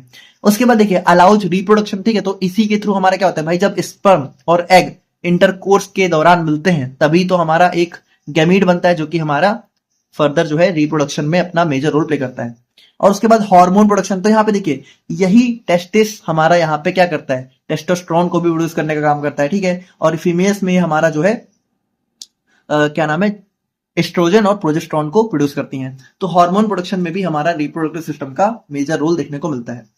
तो हार्मोन में देखिए ये जो हमारे टेस्टोस्टेरोन और एस्ट्रोजन और प्रोजेस्टेरोन है, ये हमारा रिप्रोडक्टिव सिस्टम के अंदर भी देखने को मिलता है और एंडोक्राइन सिस्टम में भी होता है। तो कैसे क्या होता है वो हम लोग यहाँ पे जब पढ़ेंगे तो काफी अच्छे से देखेंगे। तो आई होप कि आप लोग यहाँ पे समझ गए होंगे बॉडी सिस्टम का एक बेसिक इंट्रोडक्शन की कौन कौन से सिस्टम होते हैं, उनका क्या काम होता है, उनके अंदर कौन कौन से ऑर्गन्स होते हैं। और अब हम लोग यहाँ पे बात करते हैं अपने बेसिक लाइफ प्रोसेस के बारे में। अब देखिए इसका नाम क्या है, इस टॉपिक का नाम है बेसिक लाइफ प्रोसेस। यानी कि देखिए लाइफ प्रोसेस मतलब कि जो हमारी जिंदगी जीने की प्रोसेस है, और बेसिक मतलब कि जिंदगी जीने के दौरान कौन कौन सी बेसिक प्रोसेस है जो कि एक लिविंग बीइंग करता ही करता है। या फिर इसको आप ऐसे भी समझ सकते हो कि एक लिविंग यानी कि एक लिविंग बीइंग को नॉन लिविंग बीइंग से डिफरेंशिएट करने में कौन कौन सी प्रोसेस यहाँ पे इन्वॉल्व होती हैं, तो उन सभी को हम लोग देखेंगे। यानी ये समझिए कि ये सारी जो प्रोसेस हम लोग देखने वाले हैं, ये एक लिविंग बीइंग के अंदर तो देखने को मिलेगी, लेकिन जो एक नॉन लिविंग बीइंग होगा उसके अंदर ये प्रोसेस नहीं होंगी। अब देखिए कहने को तो बहुत सारी प्रोसेस हो सकती हैं, लेकिन जो कुछ मेजर है उनको हम लोग यहाँ पे डिस्कस करेंगे। जैसे कि थ्योरी को थोड़ा सा देखें तो all living organism have certain characteristics that differentiate them from non living forms. तो यहाँ पे देखिए हर लिविंग बीइंग जो है उसके अंदर कुछ स्पेशल प्रॉपर्टीज होती हैं जो कि उसको नॉन लिविंग बीइंग से सेपरेट करती हैं। Living organism lead certain essential process, और देखिए लिविंग ऑर्गेनिज्म को जो है कुछ एसेंशियल यानी कि जरूरी प्रोसेस करनी ही होती हैं, जो कि क्या करते हैं, जो कि उनको सर्वाइव बचाने में, ग्रो यानी कि ग्रो करने में, उसके बाद रिप्रोड्यूस करने में यहाँ पे हेल्प करती हैं। तो यहाँ पे देखिए और बाकी दे ensure proper functioning and maintenance of life and mainly includes. और यहाँ पे देखिए ये जो प्रोसेस है ये क्या है, ये इंश्योर करती हैं, मतलब ये इंश्योर मतलब सुनिश्चित करना, ठीक है, कि हमारी जो बॉडी है उसके अंदर जो भी फंक्शंस हैं वो प्रॉपरली परफॉर्म होते रहें और लाइफ यहाँ पे अच्छे से मेंटेन रहे। अब इसके अंदर मेनली क्या क्या प्रोसेस होती हैं, इसके अंदर मेनली हमारा मेटाबॉलिज्म हो गया, रेस्पिरेशन हो गया, रिप्रोडक्शन हो गया, रिस्पॉन्सिवनेस, मूवमेंट, ग्रोथ। तो देखिए कहने को तो और भी कुछ प्रोसेस हो सकती हैं, लेकिन हम यहाँ पे इन 6 को डिस्कस करेंगे जो कि हमारी कुछ थोड़ी इंपॉर्टेंट होती हैं। तो सबसे पहले बात करते हैं अपने मेटाबॉलिज्म के बारे में। अब देखिए मेटाबॉलिज्म क्या है, देखिए आपको पता है आप लोग खाना खाते हो, खाना खाने के बाद आप लोग को क्या होता है, तुरंत बॉडी में एक एनर्जी महसूस होती है। लेकिन क्या आप लोग को पता है कि खाने से एनर्जी हमारी बॉडी को मिलती कैसे है? क्या ऐसा है कि खाने से डायरेक्टली हमारी बॉडी को एनर्जी मिलती है? नहीं, ऐसा नहीं होता है। जो हमारी बॉडी को एनर्जी, आप इतना समझिएगा, अगर हमारी बॉडी को एनर्जी जो है एटीपी के फॉर्म में मिलती है, ठीक है, एडेनोसिन ट्राइफॉस्फेट, एटीपी का नाम आपने थोड़ा बहुत सुना होगा, नहीं सुना है तो आप लोग समझिए कि बॉडी को एनर्जी एटीपी के फॉर्म में मिलती है। तो ये यहाँ पे देखिए इस फूड को, ठीक है, इस फूड को एटीपी में कन्वर्ट करने की जो प्रोसेस है वही होती है मेटाबॉलिज्म। तो मेटाबॉलिज्म को हम लोग यहाँ पे ऐसे भी बोल सकते हैं, it is defined as sum of all the chemical reactions occurring inside the body. तो यहाँ पे देखिए जो मेन केमिकल प्रोसेस होती है वो यही होती है कि फूड को एटीपी में कन्वर्ट करने के दौरान हमारी बहुत सारी केमिकल प्रोसेस होती हैं, तो उन्हीं सारी चीजों को हम लोग यहाँ पे मेटाबॉलिज्म बोलते हैं। It is the process through which body converts food and drinks into energy. तो इसी के थ्रू क्या होता है, फूड और ड्रिंक हमारे एनर्जी में कन्वर्ट होते हैं। अब देखिए अब ये जो मेटाबॉलिज्म है ये हमारा 2 टाइप का हो सकता है। पहला हो गया एनाबॉलिज्म, दूसरा हो गया कैटाबॉलिज्म। देखिए बहुत ही सिंपल है, इसको अगर आप लोग समझो तो एनाबॉलिज्म का मतलब होता है building up of complex molecules from smaller components, ठीक है। तो यहां पे देखिए बिल्डिंग अप ऑफ कॉम्प्लेक्स यानी कि कॉम्प्लेक्स मॉलिक्यूल का बनना स्मॉलर मॉलिक्यूल से, यानी कि देखिए जब बहुत सारे स्मॉलर मॉलिक्यूल्स मिलके एक कॉम्प्लेक्स मॉलिक्यूल बनाते हैं तो ये प्रोसेस हमारी हो जाती है एनाबॉलिज्म। जैसे कि अगर इसको बहुत ही सिंपल एग्जांपल से समझे तो आप लोग को पता होना चाहिए कि जो प्रोटीन होता है वो अमीनो एसिड से मिलकर बना होता है। तो यहाँ पे देखिए जब अमीनो एसिड मिलके प्रोटीन बनाते हैं तो इस प्रोसेस को हम लोग बोलते हैं एनाबॉलिज्म। यानी इसमें क्या हुआ, अमीनो एसिड्स हमारे छोटे छोटे मॉलिक्यूल्स हैं और इन्होंने मिलकर हमारे कॉम्प्लेक्स मॉलिक्यूल बनाया जो कि हमारा प्रोटीन है, तो इस प्रोसेस को हम लोग बोल देंगे एनाबॉलिज्म। और फिर दूसरा हमारा होता है कैटाबॉलिज्म। तो कैटाबॉलिज्म जस्ट इसका अपोजिट होता है, यानी इसमें क्या होता है, it is breaking down of complex molecules into simpler components. यानी कि जब हमारा एक कॉम्प्लेक्स मॉलिक्यूल यहाँ पे छोटे छोटे मॉलिक्यूल्स में टूट जाता है, ब्रेक हो जाता है, उस प्रोसेस को हम लोग बोलते हैं कैटाबॉलिज्म। तो यहाँ पे देखिए, अब यही इसी को आप लोग रिवर्स कर दीजिए, अगर यही प्रोटीन हमारा जो है ब्रेक डाउन होकर अमीनो एसिड्स में कन्वर्ट हो जाए तो ये हमारा हो गया कैटाबॉलिज्म।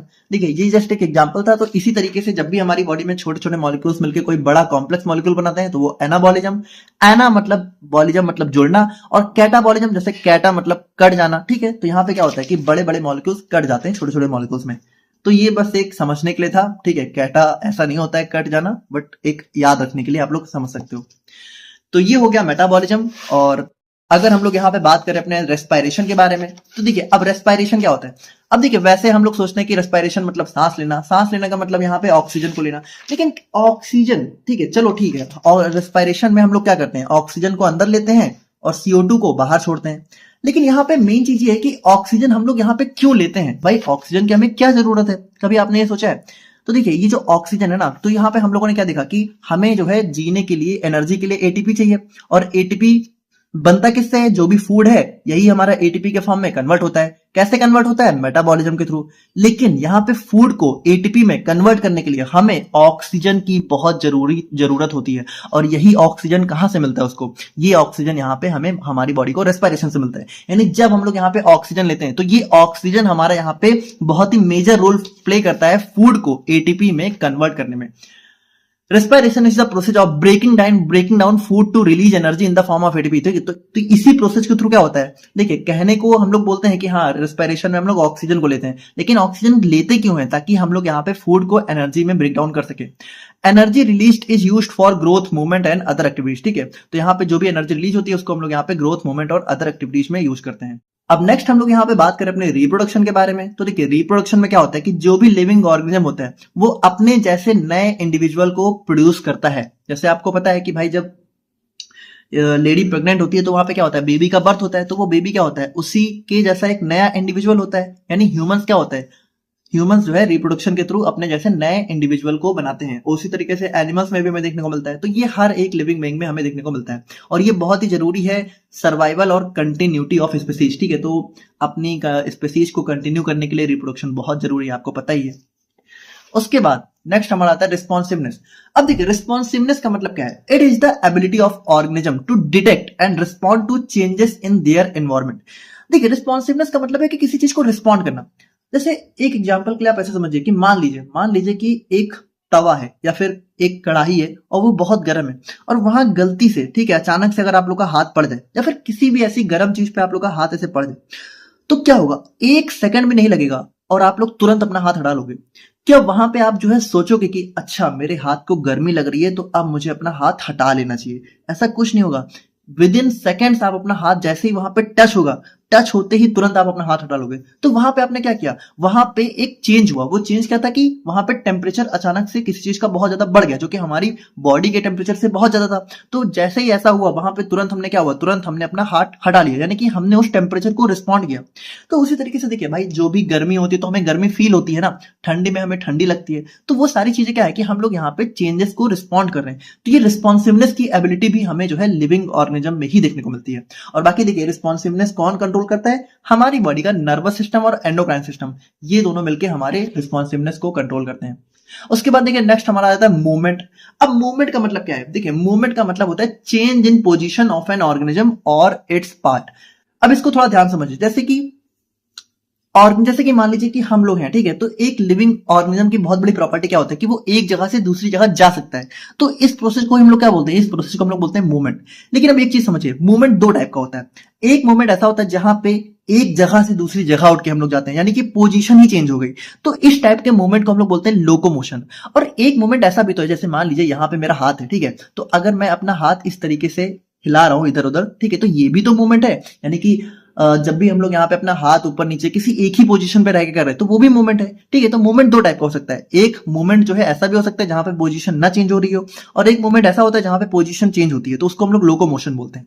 बाकी देखिए ये मूवमेंट जो है हमारा विद इन द बॉडी भी देखने को मिलता है। जैसे कि हमारी बॉडी में भी मूवमेंट होता रहता है। भाई ये जो ब्लड है ये एक जगह से दूसरी जगह जाता है, तो ये क्या करता है, ब्लड हमारी पूरी बॉडी में मूव ही तो कर रहा है। हम लोग खाना खाते हैं तो खाना क्या होता है, हमारे माउथ से लेके और हमारे पूरे स्टमक से लेके इंटेस्टाइन तक क्या होता है, मूव ही तो करता है। तो मूवमेंट मूवमेंट हमें विद इन द बॉडी भी देखने को मिलता है और यहाँ पे हम लोग एक जगह से दूसरी जगह भी उठ के जा सकते हैं। तो ये मूवमेंट की प्रॉपर्टी भी लिविंग ऑर्गेनिज्म के अंदर ही देखने को मिलती है।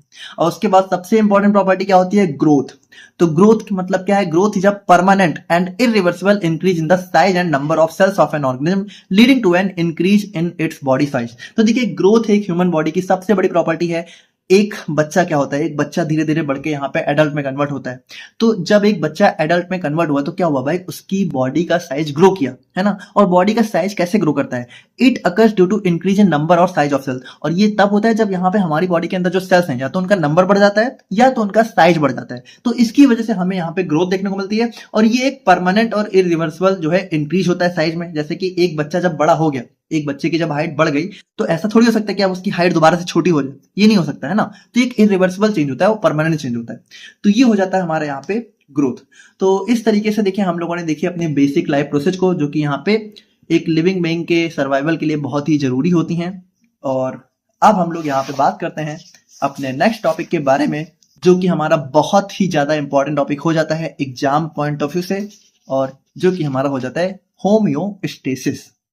तो बात करें हम लोग यहाँ पे होम्योस्टेसिस के बारे में, तो अब देखिए यहाँ से आप लोग चीजों को बहुत ध्यान से देखिएगा, क्योंकि ये पार्टिकुलर टॉपिक हमारा बहुत ज्यादा इंपॉर्टेंट हो जाता है एग्जाम पॉइंट ऑफ व्यू से। यहाँ से एग्जाम में बहुत क्वेश्चन देखने को मिलते हैं। तो यहाँ पे देखिए, ये जो वर्ड है ये हमारा दो वर्ड से मिलकर बना है। पहला हो गया होम्यो और दूसरा हो गया हमारा स्टेसिस। अभी जो होम्यो वर्ड है, होम्यो का मतलब होता है यहाँ पे सेम, और जो स्टेसिस है इसका मतलब होता है हमारा यहाँ पे स्टेट। यानी कि हम लोग कह सकते हैं होम्योस्टेसिस का मतलब होता है सेम स्टेट। यानी कि देखिए, जो जिस स्टेट में है वो उसी स्टेट में मेंटेन रहे, उसमें कोई चेंजेस ना हो। तो अब इसको पढ़ कहाँ रहे हैं? पढ़ हम लोग रहे हैं अपने बॉडी सिस्टम के अंदर, अपनी ह्यूमन बॉडी के अंदर। यानी कि देखिए, होम्योस्टेसिस का हमारी ह्यूमन बॉडी में ये मतलब होता है कि हमारी ह्यूमन बॉडी में जो चीजें हैं वो जिस स्टेट में, वो उसी स्टेट में मेंटेन रहे, उसमें कोई छेड़छाड़ ना हो, उनमें कोई चेंजेस ना हो। तो अगर हम लोग यहाँ पे देखें तो देखिए, homeostasis is the process by which the body maintains a stable internal environment despite changes in the external environment. देखिए, इस लाइन को ध्यान से समझिएगा। ये हमारी एक ऐसी प्रोसेस होती है जहां पे बॉडी हमारे इंटरनल एनवायरनमेंट को स्टेबल मेंटेन रहे। इंटरनल एनवायरनमेंट का मतलब है हमारी बॉडी के अंदर जो भी चीजें हैं। जैसे कि एक एग्जांपल के लिए आप समझिए, हमारी बॉडी का सबसे टेम्परेचर कितना रहता है? 37 डिग्री सेल्सियस। तो ये हमारी बॉडी का टेम्परेचर क्या है? हमारी बॉडी का एक इंटरनल एनवायरनमेंट है। जैसे हमारा जो ब्लड है उसका पीएच लगभग कितना होता है? लगभग 7.4 के आसपास होता है। 7.35 से 7.45 के बीच में थोड़ा बहुत चेंज हुआ करता है। तो यहाँ पे देखिए, ये जो भी कंडीशंस है हमारी बॉडी की, ठीक है, कि हमारा बॉडी का टेम्परेचर 37 डिग्री सेल्सियस ही होता है, हमारे ब्लड का जो पीएच है वो लगभग 7.4 के आसपास होना चाहिए, हमारी बॉडी का वाटर लेवल कितना होता है? लगभग 70% हमारी बॉडी में वाटर होता है, ठीक है। इसी तरीके से हमारी बॉडी का एक पार्टिकुलर ग्लूकोज लेवल होता है। तो ये सारी जो चीजें हैं ये जैसी हैं वैसी ही मेंटेन रहे, इसी प्रोसेस को हम लोग बोलते हैं होम्योस्टेसिस। तो देखिए, कैसे हमारी बॉडी यहाँ पे होम्योस्टेसिस को मेंटेन करती है हमारी बॉडी में, उन्हीं सारी चीजों को हम लोग यहाँ पे इस टॉपिक के अंदर देखेंगे। जैसे कभी मान लीजिए हमारी बॉडी में कुछ चेंजेस भी हो गए, जैसे टेम्परेचर मान लीजिए अगर हमारी बॉडी का चेंज भी हुआ, तो कैसे बॉडी उसको वापस जो है अपने उसी टेम्परेचर रेंज में लेके आती है, वापस उसी 37 डिग्री सेल्सियस पे लाती है। इन्हीं सारी चीजों को जो देखने की प्रोसेस है वो हम लोग यहाँ पे होम्योस्टेसिस में देखेंगे।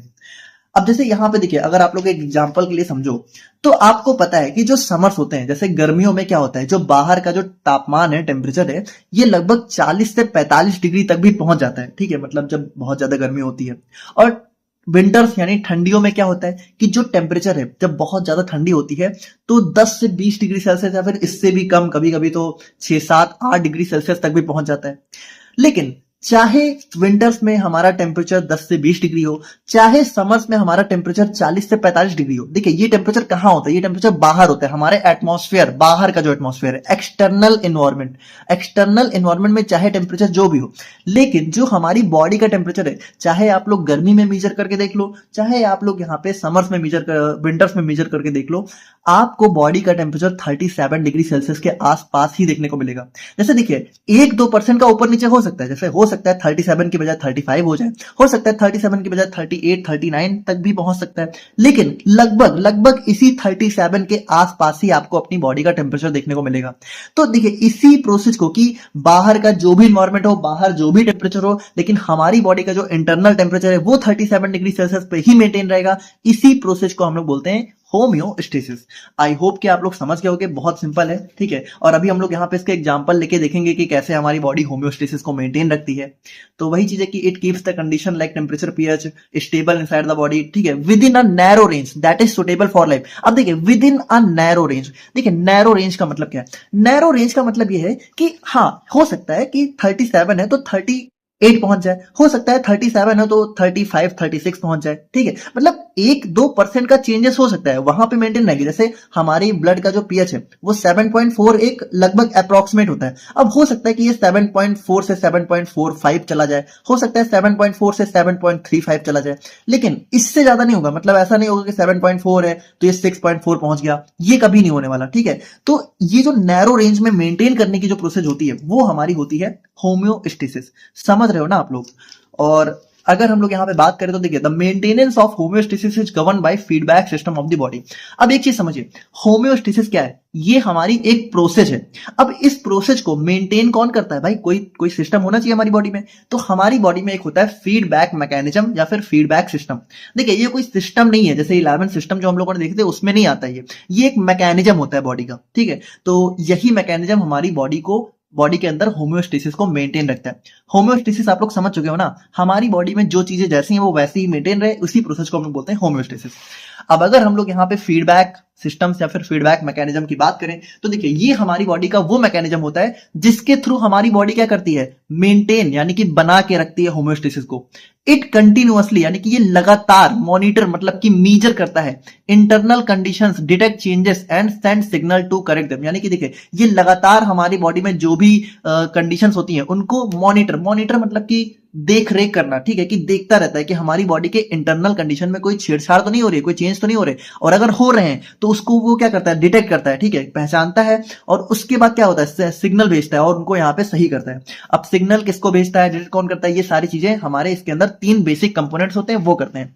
मतलब कि देखिए हमारी बॉडी में होम्योस्टेसिस को मेंटेन कौन करता है? हमारा फीडबैक मैकेनिज्म। अब इस फीडबैक मैकेनिज्म के अंदर हमारे 3 कंपोनेंट देखने को मिलते हैं, और ये 3 कंपोनेंट क्या करते हैं? हमारी बॉडी में जो भी चेंजेस होते हैं उनको डिटेक्ट करके सिग्नल भेज के सही करते हैं। तो अब देखिए इन 3 में सबसे पहला हमारा आ जाता है रिसेप्टर या फिर हमारा यहाँ पे सेंसर। अब इस चीज को समझिए, ये हमारा क्या करता है? ये करता है detect changes in the environment. यानी कि देखिए अगर हमारी बॉडी के अंदर कोई भी चेंज हुआ है तो उसको पहचानने का या फिर उसको देखने का काम कौन करेगा? ये रिसेप्टर करेगा, या फिर इसी को सेंसर बोलते हैं। जैसे मान लीजिए, बाय द वे मान लेते हैं कि किसी कंडीशन में हमारी बॉडी का जो टेम्परेचर है ये 37 डिग्री से घट के जो है हमारा 30 पे पहुंच गया, ठीक है। मान लेते हैं कि हमारी बॉडी में टेम्परेचर चेंज हो गया।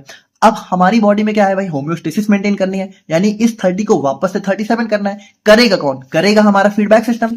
तो अगर ये 30 डिग्री सेल्सियस पे पहुंचा है तो फीडबैक सिस्टम के अंदर सबसे पहला क्या होता है? सबसे पहला होता है चेंजेस को डिटेक्ट करना, यानी चेंजेस को पहचानना। और पहचानता कौन है? रिसेप्टर। तो ये रिसेप्टर क्या करेगा? ये रिसेप्टर हमारा सबसे पहले देखेगा कि अच्छा बॉडी का टेम्परेचर यहाँ पे कम हो गया। तो अब यहाँ पे देखिए दूसरा स्टेप क्या होता है, फिर दूसरा कंपोनेंट क्या होता है? Control centre. It receives information from the receptor and send message to the effector. देखिए इसका नाम क्या है? इसका नाम ही है कंट्रोल सेंटर। यानी कि अब ये जो भी चेंजेस हुए उनको कंट्रोल करने वाला सेंटर होता है, यानी कि यही कंट्रोल करने के लिए कमांड जनरेट करता है। तो देखिए सबसे पहले क्या करेगा? सबसे पहले जो रिसेप्टर है जिसने यहाँ पे पता लगाया है कि क्या चेंज हुआ है, ये जाके कंट्रोल सेंटर को बताएगा कि देखो भाई हमारी बॉडी में कुछ चेंज हो गया है, इसको सही करना है। तो अब जब कंट्रोल सेंटर को यहाँ पे रिसेप्टर से मैसेज मिलेगा, ठीक है, रिसेप्टर ने मैसेज किया कंट्रोल सेंटर को। अब ये रिसेप्टर क्या करता है? अब ये कंट्रोल सेंटर ना देखिए ये एक समझ लो आदेश देता है। ये समझ लीजिए राजा है, ठीक है, ये आदेश देता है, ये खुद काम नहीं करता है। अब इस राजा के काम को कौन करेगा? हमारा जो भी हमारे सेनापति होंगे, आदेश लेने वाला होगा, वो काम करेगा, ठीक है। तो अब ये आदेश देगा किसको? इफेक्टर को, ठीक है। इफेक्टर को ये जो है सिग्नल भेजेगा, कमांड देगा। तो इफेक्टर क्या होता है? It receives message from control centre and carries out the response, ठीक है। तो कंट्रोल सेंटर क्या होगा? ये हमारा आदेश देगा कि भाई देखो हमारी बॉडी का टेम्परेचर कितना है? 30 डिग्री सेल्सियस, और होना कितना चाहिए? 37। तो तुम एक काम करो, जाके इसको दोबारा से सही करो, ठीक है। तो इफेक्टर क्या होगा? ये मैसेज को रिसीव करेगा, और जो भी रिस्पॉन्स है, यानी कि यहाँ पे अगर इस पार्टिकुलर कंडीशन में देखें तो रिस्पॉन्स क्या होना चाहिए कि 30 है तो 37 यानी टेम्परेचर बढ़ाना है, तो ये क्या करेगा? ये टेम्परेचर को बढ़ा देगा। तो बस इस तरीके से हमारी बॉडी में फीडबैक सिस्टम देखने को मिलते हैं, जो कि हमारी बॉडी में जो भी चेंजेस होते हैं उनको दोबारा से सही करके हमारी बॉडी में होम्योस्टेसिस को मेंटेन कर देते हैं। बस बहुत ही सिंपल है। अब देखिए, अब यहाँ पे जो हमारी बॉडी का फीडबैक सिस्टम है ना, ये भी हमारे 2 टाइप का देखने को मिलता है। तो पहला होता है हमारे यहाँ पे पॉजिटिव फीडबैक सिस्टम और दूसरा होता है हमारे यहाँ पे निगेटिव फीडबैक सिस्टम। अब इस चीज को थोड़ा ध्यान समझेगा, भले यहाँ पे दो नाम हमें दिख रहे हैं पॉजिटिव निगेटिव, लेकिन इसका मतलब ये नहीं कि पॉजिटिव वाला अच्छा है निगेटिव वाला खराब है। देखिए ये दोनों ही हमारे किसके टाइप है, फीडबैक सिस्टम के। और फीडबैक सिस्टम क्या करता है, होम्योस्टेसिस मेंटेन करता है। तो चाहे पॉजिटिव वाला हो चाहे निगेटिव वाला हो, ये दोनों ही हमारी बॉडी के भले में ही काम करते हैं। यानी ये दोनों ही हमारी बॉडी में जब भी कोई चेंज होता है उसको दोबारा से नॉर्मल या फिर हमारी बॉडी को होम्योस्टेसिस मेंटेन करने के लिए काम करते हैं। अब एक चीज आप लोग समझिए कि पॉजिटिव और निगेटिव दो टाइप के सिस्टम होते तो हैं, लेकिन सबसे ज्यादा जो हमारी बॉडी में काम होता है वो निगेटिव फीडबैक सिस्टम ही करता है। पॉजिटिव वाला बहुत ही कम एक्टिवेट होता है। अब क्यों कम होता है ये भी हम लोग देखेंगे, बट आप लोग अभी समझो कि निगेटिव फीडबैक सिस्टम ही हमारी बॉडी में सबसे ज्यादा अपना रोल प्ले करता है।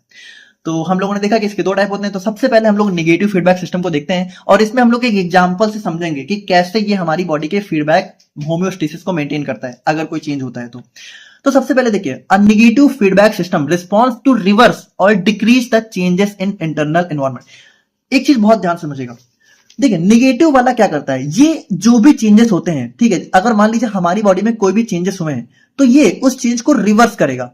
ठीक है, रिवर्स जैसे कि मान लीजिए अगर हमारी बॉडी में टेम्परेचर कम हो गया है, जैसे यहाँ पे इस केस में क्या हुआ 37 से 30 पहुंच गया, तो रिवर्स का मतलब क्या है, रिवर्स का मतलब कि ये वापस से बढ़ाएगा कब तक, जब तक हमारा बॉडी का टेम्परेचर नॉर्मल ना हो जाए।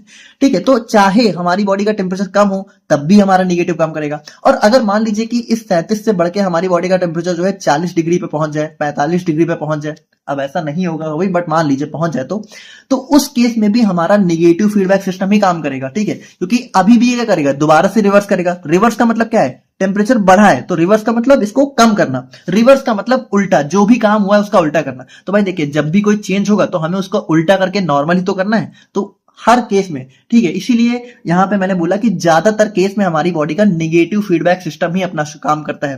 तो पॉजिटिव क्या काम करता है तो वो भी हम लोग देखेंगे, बट अभी आप लोग समझ गए ना कि निगेटिव फीडबैक सिस्टम क्या करता है, हमारी बॉडी में जो भी चेंजेस है उनको रिवर्स करता है। तो अब हम लोग यहाँ पे एक एग्जाम्पल से समझते हैं कि कैसे ये काम करता है। तो एग्जाम्पल का हो गया हमारे यहाँ पे रेगुलेशन ऑफ ब्लड प्रेशर।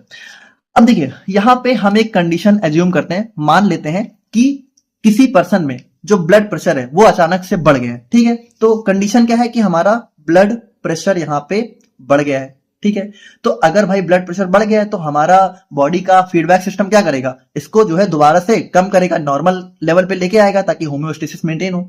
तो चेंज क्या हुआ, ब्लड प्रेशर का बढ़ना। ठीक है, ये हमारा चेंज हुआ। लेकिन देखिए अब यहाँ पे इसमें जो है सबसे पहला हमारा आ जाता है कंपोनेंट स्टिमुलस। अब देखिए स्टिमुलस क्या है, ये हमारा फीडबैक मैकेनिज्म का पार्ट नहीं है। स्टिमुलस का मतलब होता है वो वजह जिसकी वजह से चेंज हुआ है। जैसे ब्लड प्रेशर क्या है, बढ़ा है, लेकिन बढ़ा क्यों है, तो बढ़ा इसलिए क्योंकि यहाँ पे हार्ट रेट बढ़ गई है। ठीक है, तो हम लोगों ने क्या देखा कि हमारा ब्लड प्रेशर जो है बढ़ गया है, ये हमारा जो है कह सकते हो प्रॉब्लम हो गई है हमारी बॉडी में। और हुई किस वजह से है, हुई इसलिए क्योंकि हमारा जो हार्ट रेट है वो बढ़ गया है। ये हम लोग एक एग्जांपल कंडीशन मान के चल रहे हैं। तो स्टिमुलस मतलब क्या होता है, स्टिमुलस मतलब वो वजह जिसकी वजह से हमारी बॉडी में कोई चेंज हुआ है। तो बॉडी का चेंज क्या है, ब्लड प्रेशर बढ़ना, वजह क्या है, हार्ट रेट बढ़ना। अब यहाँ पे क्या होगा भाई, देखिए सबसे हमने क्या देखा था कि अगर हमारी बॉडी में कोई भी चेंज होता है तो सबसे पहले उसको कौन देखता है, हमारा रिसेप्टर। तो रिसेप्टर क्या करता है, ये पता लगाता है कि हमारी बॉडी में कोई चेंज हुआ है कि नहीं हुआ है। तो रिसेप्टर क्या करेगा, तो यहाँ पे देखिए अब रिसेप्टर जैसे हम लोगों ने देखा था कि जो है हमारी बॉडी में रिसेप्टर क्या करते हैं, चेंजेस को पता लगाते हैं। लेकिन अब एक चीज समझिए कि हर चेंज में, हर टाइप के चेंज में रिसेप्टर यहाँ पे अलग अलग देखने को मिलते हैं। जैसे कि इस केस में क्या है, इस केस में हमारा जो ब्लड प्रेशर है वो यहाँ पे बढ़ गया है। अब देखिए सबसे पहले तो हम ये समझते हैं कि ब्लड प्रेशर आखिर होता क्या है। तो देखिए आपको पता होना चाहिए, नहीं पता है तो जान लो कि जो ब्लड है ये हमारा फ्लो होता है ब्लड वेसल्स में। अब ब्लड वेसल्स क्या होता है, ब्लड वेसल्स समझ लीजिए हमारा एक पाइप टाइप का स्ट्रक्चर होता है जिसमें हमारा ब्लड फ्लो होता है। अब देखिए होता क्या है, जब यहाँ पे ब्लड इसमें फ्लो होता है ना, तो ब्लड फ्लो होते वक्त ये जो हमारी ब्लड वेसल्स की वॉल आप लोगों को दिख रही है, ये जो दोनों वॉल्स है किनारे किनारे की, इन पे हमारा क्या होता है कि ब्लड यहाँ पे थोड़ा सा प्रेशर लगाता रहता है। जब यहाँ पे ब्लड इनके अंदर फ्लो होता है तो थोड़ा प्रेशर एक्सर्ट करता है। अब देखिए ये जो प्रेशर है ये भी हमारा जरूरी होता है। और बाकी इसको समझिए कि इसकी एक नॉर्मल रेंज क्या होती है, अपर लिमिट होती है इसकी यहाँ पे 120 और जो लोअर लिमिट होती है वो होती है 80। ठीक है, सिस्टोलिक होता है 120 और डायस्टोलिक होता है 80। अब सिस्टोल डायस्टोल क्या है, ये सब चीजें हम लोग आगे देखेंगे, इसको सभी को पढ़ना है, सारी चीजें हमें डिस्कस करनी है, ब्लड प्रेशर भी पढ़ेंगे, सब चीजें बस आगे देखेंगे। बट अभी आप लोग समझ गए ना कि इस ब्लड वेसल्स की वॉल पे हमारा ब्लड जो प्रेशर लगाता है इसी को हम लोग बोलते हैं ब्लड प्रेशर।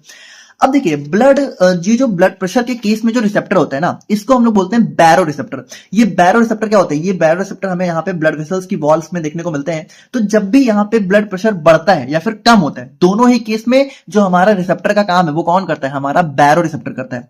तो भाई देखिए जैसे ही हमारा ब्लड प्रेशर बढ़ेगा तो बैरो रिसेप्टर क्या होगा? एक्टिवेट होगा। और बैरो रिसेप्टर जब एक्टिवेट, रिसेप्टर का काम क्या होता है? जो भी चेंज हुआ है उस सिग्नल को हमारा जो है कंट्रोल सेंटर को भेजना। तो ये इनपुट मतलब वही जो चेंज है, मैसेज है, उसको कंट्रोल सेंटर को भेजेगा इन the form of nerve impulse. अब देखिए नर्व इंपल्स क्या है कि जैसे यहां पे, अब देखिए कंट्रोल सेंटर भी जो है अलग अलग केस में अलग अलग हो सकता है, लेकिन ज्यादातर केस में कंट्रोल सेंटर आप ये समझिए कि हमारा ब्रेन होगा या फिर हमारा एंडोक्राइन सिस्टम होगा। तो अगर ब्रेन होगा तो ब्रेन को जो सिग्नल है वो नर्व्स के फॉर्म में जाता है, नर्व इंपल्स के फॉर्म में जाता है। देखिए नर्व इंपल्स क्या है, ये सब चीजें बाद में डिटेल में डिस्कस करेंगे। ऐसा समझो ये इसने क्या किया, इसने मैसेज भेजा, अब मैसेज का फॉर्म है नर्व इंपल्स, बस इतना सिंपल। तो ब्रेन को क्या हुआ? ब्रेन को मैसेज मिला कि भाई ब्लड प्रेशर बढ़ गया है बॉडी का।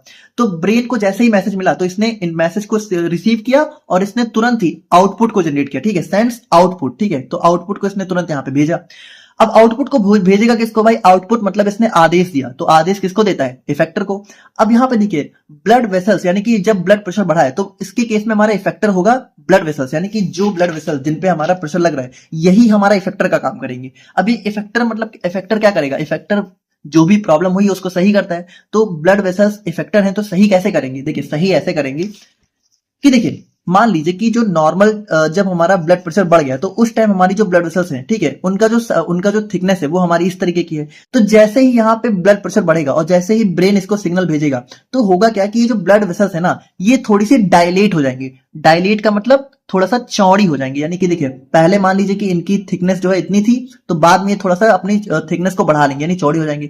अब आप एक सिंपल एग्जांपल समझिए कि एक पाइप है, एक पाइप में मान लीजिए पानी बह रहा है और उस पाइप में पानी बहुत ही प्रेशर से बह रहा है, लेकिन अगर उसी पाइप को हम थोड़ा सा मोटा कर दें, उसी पाइप को थोड़ा सा थिक कर दें, तो क्या पानी तब भी उतनी ही प्रेशर से बढ़ेगा? नहीं बहेगा। तो यहाँ पे देखिए ये ब्लड वेसल्स में जो है ब्लड प्रेशर क्यों बढ़ गया था? क्योंकि ब्लड वेसल्स हमारी थोड़ी सी कह सकते हो उस टाइम नैरो हो गई थी। अब अगर यही ब्लड वेसल्स का साइज यहाँ पे थोड़ा सा थिक हो जाएगा, चौड़ा हो जाएगा, तो फिर ब्लड यहाँ पे आराम से इसमें फ्लो हो जाएगा और कोई भी ब्लड प्रेशर नहीं बढ़ेगा। तो यहाँ पे क्या होगा? देखिए blood vessels receives output and gets dilated, यानी कि ब्लड वेसल्स ने क्या हुआ? आउटपुट को रिसीव किया और यहाँ पे डायलेट हो गई। डायलेट मतलब चौड़ी हो गई। जैसे ही यहाँ पे ब्लड वेसल चौड़ी होगी वैसे ही जो प्रेशर यहाँ पे अननेसेसरी लग रहा था वो यहाँ पे कम हो जाएगा और ब्लड प्रेशर यहाँ पे नॉर्मल रेंज में डिक्रीज होकर आ जाएगा। तो यहाँ पे क्या होगा? Blood pressure back to normal and body returns to homeostasis. और देखिए जैसे ही यहाँ पे ब्लड प्रेशर नॉर्मल होगा हमारी बॉडी में क्या होगा? होम्योस्टेसिस मेंटेन हो जाएगा। होम्योस्टेसिस का मतलब क्या था कि जो भी चीजें जैसी हैं, यानी जो नॉर्मल ब्लड प्रेशर है वही मेंटेन रहे। तो अगर बड़ा है तो देखिए क्या हुआ? सबसे पहले रिसेप्टर ने इसको सेंस किया, इसने सिग्नल भेजा कंट्रोल सेंटर को, कंट्रोल सेंटर ने आदेश किसको दिया? इफेक्टर को। इफेक्टर ने क्या किया? अपना इफेक्ट शो किया, यानी इफेक्टर हमारी ब्लड वेसल्स थी तो ये हमारी डायलेट हो गई और डायलेट होने पे ही क्या हुआ? ब्लड प्रेशर डिक्रीज हो गया। तो देखिए इस तरीके से हमारा नेगेटिव फीडबैक सिस्टम यहाँ पे काम करता है। तो देखिए इसने क्या किया? चेंज को रिवर्स किया, यानी जो ब्लड प्रेशर यहाँ पे इंक्रीज हुआ था उसको रिवर्स करके क्या किया? डिक्रीज कर दिया। तो यही होता है हमारा नेगेटिव फीडबैक सिस्टम का काम। नाउ आई होप कि आप लोग यहाँ पे नेगेटिव फीडबैक सिस्टम को बहुत अच्छे से समझ गए होंगे। और अब हम लोग यहाँ पे बात करते हैं अपने पॉजिटिव फीडबैक सिस्टम के एक एग्जाम्पल के बारे में और देखते हैं कि क्यों ये हमारा बहुत ही कम एक्टिवेट होता है और अगर पॉजिटिव फीडबैक सिस्टम की जगह नेगेटिव फीडबैक सिस्टम काम करे तो कैसे चीजें हमारी और खराब हो सकती हैं। तो देखिए पॉजिटिव फीडबैक सिस्टम क्या करता है, ध्यान से समझिए। नेगेटिव फीडबैक सिस्टम क्या कर रहा था? जो भी चेंज हो रहे थे, जैसे कोई भी चेंज हो रहा है उसको रिवर्स कर रहा है, ठीक है, रिवर्स कर रहा है। लेकिन जो पॉजिटिव फीडबैक सिस्टम है ये क्या करेगा? जो भी चेंज होगा, कुछ भी चेंज हुआ है उसको और ज्यादा बढ़ा देगा, इंक्रीज कर देगा। तो अब देखिए, अब मान लीजिए हम लोग निगेटिव वाले में अगर पॉजिटिव को जो है लगाएं, जैसे मान लीजिए हम लोगों ने भी क्या देखा कि ब्लड प्रेशर बढ़ गया था।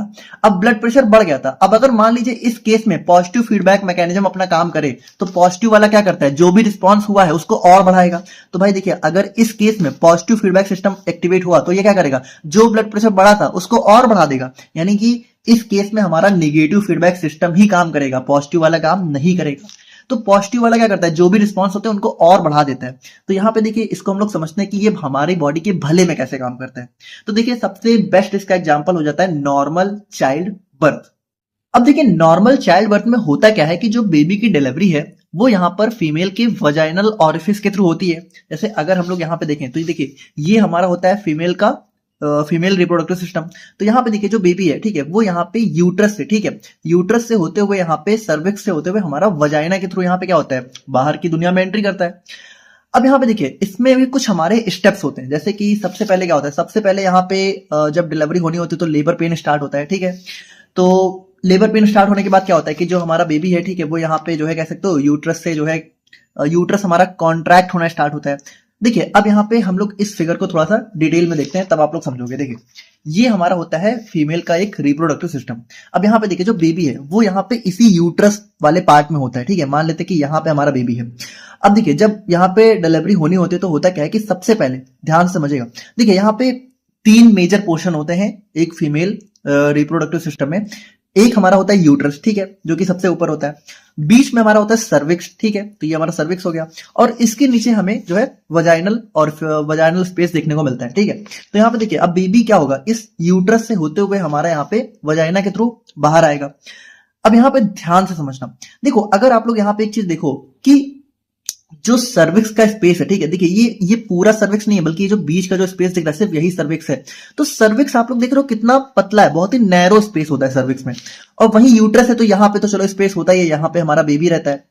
अब जब डिलीवरी होनी है तो होता क्या है, ये जो यूट्रस है भाई, ये बेबी क्या होगा, बेबी यहाँ पे इसी यहीं से तो आगे की तरफ पुश होगा। तो जब बेबी यहां से आगे की तरफ पुश होना स्टार्ट होता है तो ये यूट्रस क्या होता है, यूट्रस ना कॉन्ट्रैक्ट होता है। देखिए थोड़ा ध्यान समझिएगा, यूट्रस थोड़ा सा कॉन्ट्रैक्ट होगा, जैसे ये सिकुड़ेगा। जब ये सिकुड़ेगा तो ये क्या होगा, जब ये सिकुड़ेगा तो बेबी को बाहर की तरफ ढकेलेगा, पुश करेगा, यानी बेबी को इधर की तरफ पुश करेगा। अब जब बेबी इधर की तरफ पुश होगा तो भाई देखिए यहाँ पे स्पेस कितना है, बहुत ही पतला सा स्पेस है। तो अगर बेबी को इस सर्विक्स के थ्रू होते हुए आना है तो इस सर्विक्स को थोड़ा स्ट्रेच होना होगा, यानी ये सर्विक्स थोड़ा सा क्या होगा, खींचेगा, चौड़ा होगा। तो एक नॉर्मल डिलीवरी में क्या होता है कि सबसे पहले लेबर पेन स्टार्ट होता है, फिर यहाँ पे यूट्रस कॉन्ट्रैक्ट होता है। यूट्रस कॉन्ट्रैक्ट होता है तो सर्विक्स स्ट्रेच होता है, ध्यान से समझिएगा। यहाँ पे कॉन्ट्रैक्ट होगा, बेबी आगे की तरफ पुश होगा, सर्विक्स हमारा थोड़ा सा बढ़ना चालू होगा, स्ट्रेच होगा। और जब सर्विक्स स्ट्रेच होगा तो बेबी यहीं से होते होते उसके बाद वजाइनल ऑरिफिस के थ्रू बाहर की दुनिया में एंट्री लेगा। अब इसमें देखिए इंपॉर्टेंट चीजें क्या होती है, थोड़ा सा हम लोग यहाँ पे समझते हैं कि क्या क्या इवेंट्स होते हैं। जैसे कि एक नॉर्मल चाइल्ड बर्थ में क्या होता है, एक नॉर्मल चाइल्ड बर्थ में ये होता है कि सबसे पहले हमारा होता है कॉन्ट्रैक्शन ऑफ यूट्रस, ठीक है। तो contraction of uterus wall forces baby's body head to cervix. तो देखिए जैसे ही यहाँ पे यूट्रस में कॉन्ट्रैक्शन होता है तो बेबी की जो बॉडी होती है, ठीक है, जो हेड होता है वो सर्विक्स की तरफ मूव होता है। तो देखिए जब सर्विक्स की तरफ मूव होगा तो यहाँ पे क्या होगा, सर्विक्स यहाँ पे स्ट्रेच करेगा, यानी कि जो सर्विक्स है वो यहाँ पे थोड़ा सा स्ट्रेच होगा। अब यहाँ पे ध्यान समझिए, जैसे बॉडी की नॉर्मल कंडीशन क्या है, जैसे फीमेल बॉडी में नॉर्मल कंडीशन क्या है कि भाई सर्विक्स जो है नॉर्मली मेंटेन रहता है ना, इसमें कोई स्ट्रेचिंग नहीं होती है। लेकिन अगर यहाँ पे बेबी आगे की तरफ पुश होगा तो ये स्ट्रेच होगा। ध्यान समझना, यहाँ पे ये स्ट्रेच अपने आप होना स्टार्ट हो चुका है, लेकिन जब ये स्ट्रेच होना स्टार्ट हुआ तो ये क्या है, ये हमारी बॉडी में एक चेंज हो रहा है ना, मतलब कि ये फीमेल बॉडी का एक चेंज होगा। और जैसे ही यहाँ पे फीमेल बॉडी में कोई चेंज होगा तो यहाँ पे क्या होगा भाई, अब यहाँ पे हमारा पॉजिटिव फीडबैक सिस्टम एक्टिवेट होगा। तो फीडबैक सिस्टम में सबसे पहले क्या होता है, रिसेप्टर।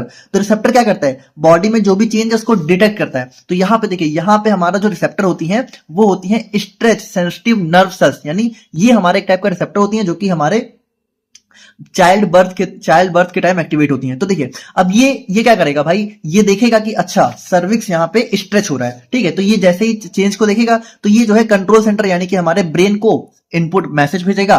और जैसे ही ब्रेन यहाँ पे इनपुट रिसीव करेगा तो यहाँ पे देखिए अब यहां पे हम लोगों ने क्या देखा कि हमारा कौन सा फीडबैक सिस्टम काम कर रहा है, हमारा पॉजिटिव फीडबैक सिस्टम। और ये क्या करता है, ये हमारा जो भी रिस्पॉन्स होता है उसको और बढ़ाने का काम करता है। अब यहीं पे आप लोग ध्यान से समझिए सारी चीजें, यहीं पे आप लोग के सारे कॉन्सेप्ट क्लियर हो जाएंगे। देखिए यहाँ पे हो क्या रहा है, हो ये रहा है कि जो सर्विक्स है वो स्ट्रेच हो रहा है, ये बॉडी का एक चेंज है, ठीक है। अब इस चेंज को, ठीक है, अब यहाँ पे एक बात बताइए, चाइल्ड बर्थ के टाइम ये जो सर्विक्स स्ट्रेच हो रहा है, क्या हमें इसको रिवर्स करना है कि इसको और बढ़ाना है? ध्यान से खुद सोचिए आप लोग कि चाइल्ड बर्थ के टाइम जो फीमेल का जो सर्विक्स है वो जो स्ट्रेच हो रहा होगा, तो क्या यहाँ पे हमें इस स्ट्रेचिंग को वापस जो है रिवर्स करना है, इसको कम करना है कि इसको और बढ़ाना है? भाई इस टाइम हमें क्या चाहिए कि जो स्ट्रेचिंग है ये और बढ़ जाए, क्योंकि देखिए स्ट्रेचिंग जितनी अच्छे से होगी, ये जितना ज्यादा स्ट्रेच होगा बेबी उतनी आसानी से बाहर की तरफ मूव कर पाएगा। तो यहाँ पे क्या होगा, यहाँ पे हमारा पॉजिटिव फीडबैक सिस्टम काम करेगा, यानी कि यहाँ पे क्या होगा कि हमारा जो ब्रेन है, ठीक है, ये हमारा ऑक्सीटोसिन को रिलीज करेगा। और ये ऑक्सीटोसिन क्या करेगा, ये ऑक्सीटोसिन जो है बेसिकली हमारा जो है कह सकते हो यूट्रस में जाएगा, यूट्रस में, ठीक है। और जब यूट्रस में जाएगा तो यूट्रस हमारा इफेक्टर का काम करेगा। तो यूट्रस मसल कॉन्ट्रैक्ट मोर फोर्सफुली, यानी कि यूट्रस में ये हमारा ऑक्सीटोसिन जाएगा और जो यूट्राइन मसल्स है, यानी कि देखिए ये जो यूट्रस है ये और ज्यादा तेजी से कॉन्ट्रैक्ट होगा। अब देखिए जब ये कॉन्ट्रैक्ट हो रहा था तभी तो सर्विक्स स्ट्रेच हो रहा था, यानी देखिए ये जितना कॉन्ट्रैक्ट होगा सर्विक्स उतना ज्यादा स्ट्रेच होगा। और हमें यही तो चाहिए, इस टाइम हमें क्या चाहिए कि जो बॉडी में जो चेंज हो रहा था, चेंज क्या है, सर्विक्स का स्ट्रेच होना, ये और ज्यादा हो।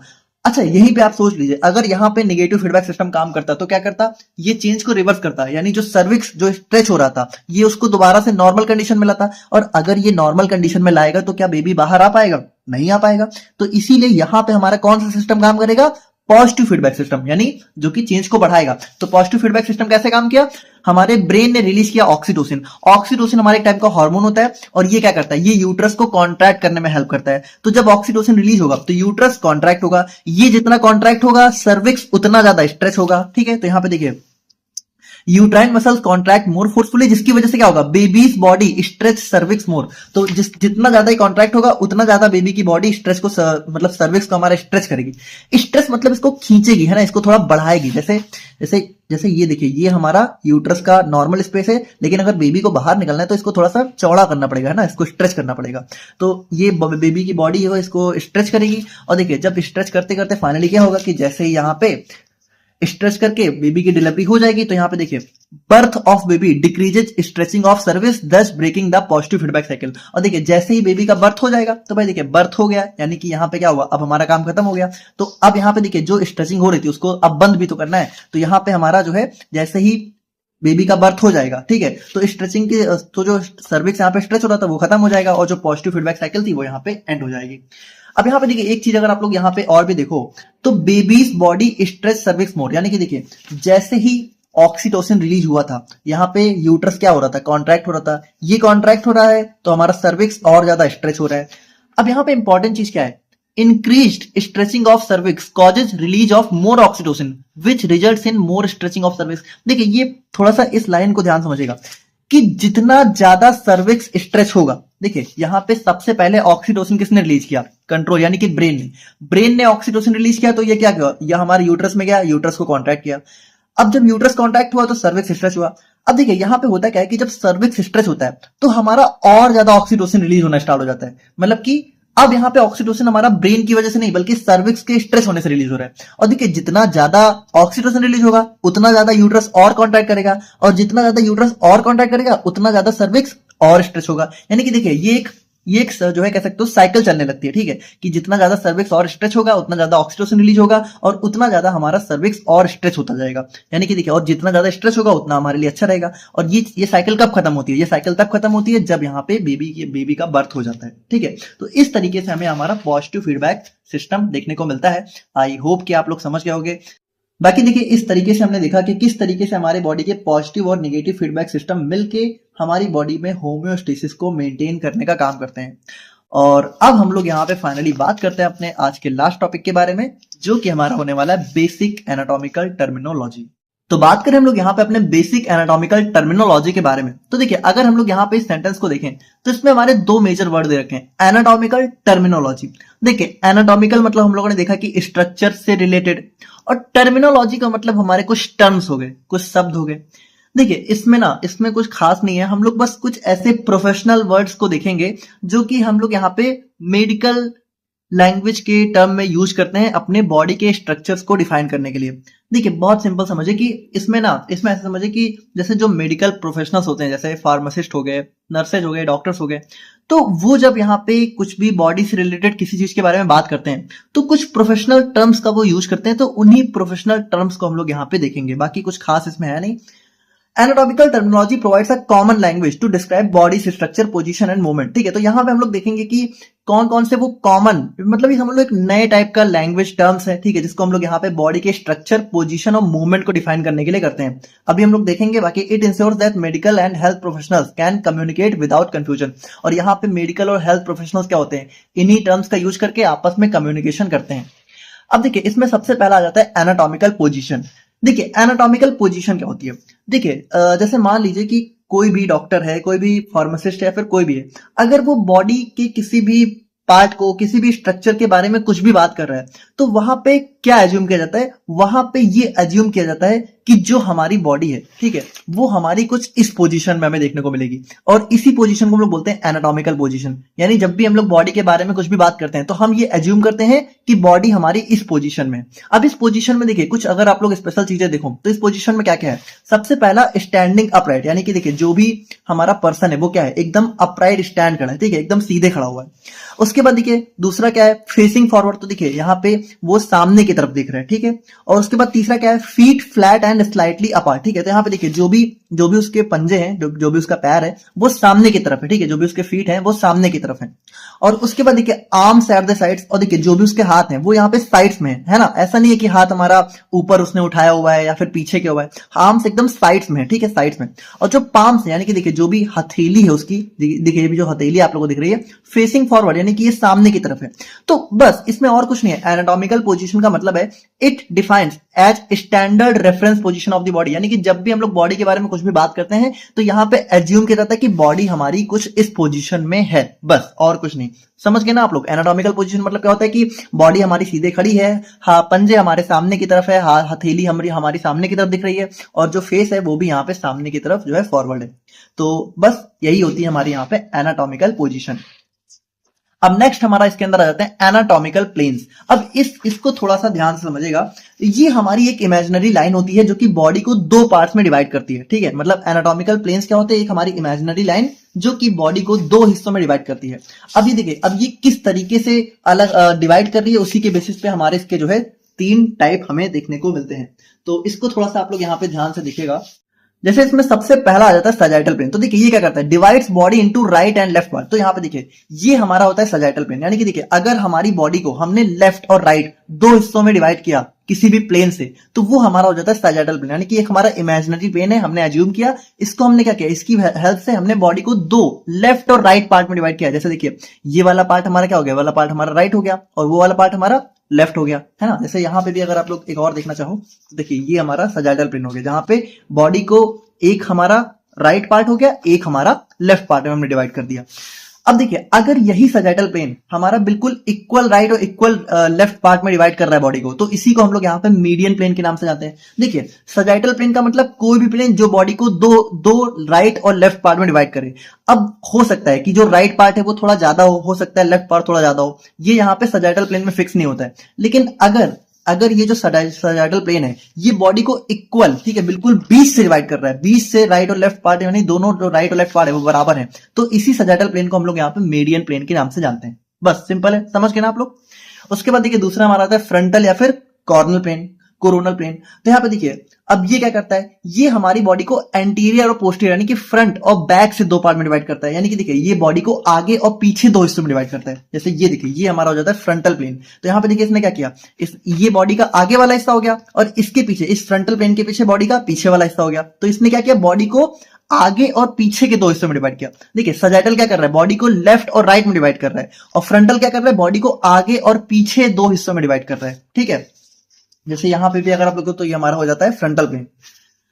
और उसके बाद हमारा फाइनली लास्ट आ जाता है ट्रांसवर्स प्लेन। तो ये देखिए ये क्या करता है, बॉडी को सुपीरियर और इंफीरियर यानी कि ऊपर और नीचे दो पार्ट में डिवाइड करता है। देखिए अब ये हमारा जाता है ट्रांसवर्स प्लेन। अब इसने क्या किया, इसने बॉडी को ऊपर और नीचे दो हिस्सों में डिवाइड किया। देखिए अब हम लोग तीनों प्लेन को अगर देखें तो ट्रांसवर्स क्या करता है, बॉडी को ऊपर नीचे दो हिस्सों में डिवाइड करता है। फ्रंटल क्या करता है, बॉडी को आगे पीछे दो हिस्सों में डिवाइड करता है। सजाइटल क्या करता है, बॉडी को लेफ्ट और राइट, ठीक है, दो पार्ट में डिवाइड करता है। समझ गए होगे ना आप लोग, बहुत ही सिंपल है यार। देखो ये हमारा हो जाता है, ठीक है, ये हमारा हो गया जो है ट्रांसवर्स, ये हमारा हो गया सजाइटल और ये हमारा हो गया फ्रंटल, ठीक है, सिंपल। और फाइनली अगर हम लोग यहाँ पे बात करें अपने लास्ट डायरेक्शनल टर्म्स के बारे में, तो देखिए इसको थोड़ा सा यहाँ पे ध्यान से समझिएगा, ठीक है, ये थोड़ा सा समझने वाली चीजें हैं।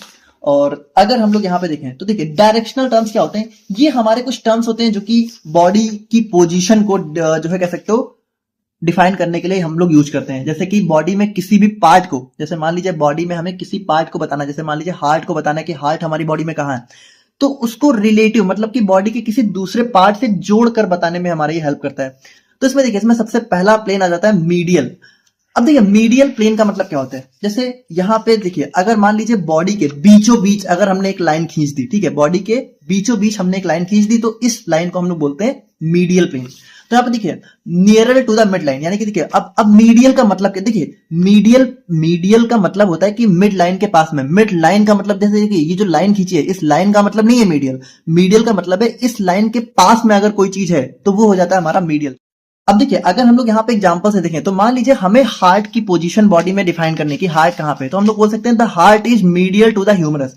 अब देखिए ह्यूमरस क्या होता है, ह्यूमरस यानी हमारी हाथ की जो ये ऊपर वाली बोन होती है, ठीक है, तो इसको हम लोग बोलते हैं ह्यूमरस। तो देखिए हार्ट क्या है, हार्ट ह्यूमरस से मीडियल, यानी कि मीडियल मतलब अंदर की तरफ। देखिए हमने क्या किया, हमने हार्ट की पोजीशन को जो है ह्यूमरस से रिलेट करके बताया, ठीक है। तो यहाँ पे देखिए यही चीज तो है, it is use to describe the position of one body part relative to another, यानी कि एक बॉडी पार्ट को दूसरे से रिलेट करके हम लोग बताते हैं।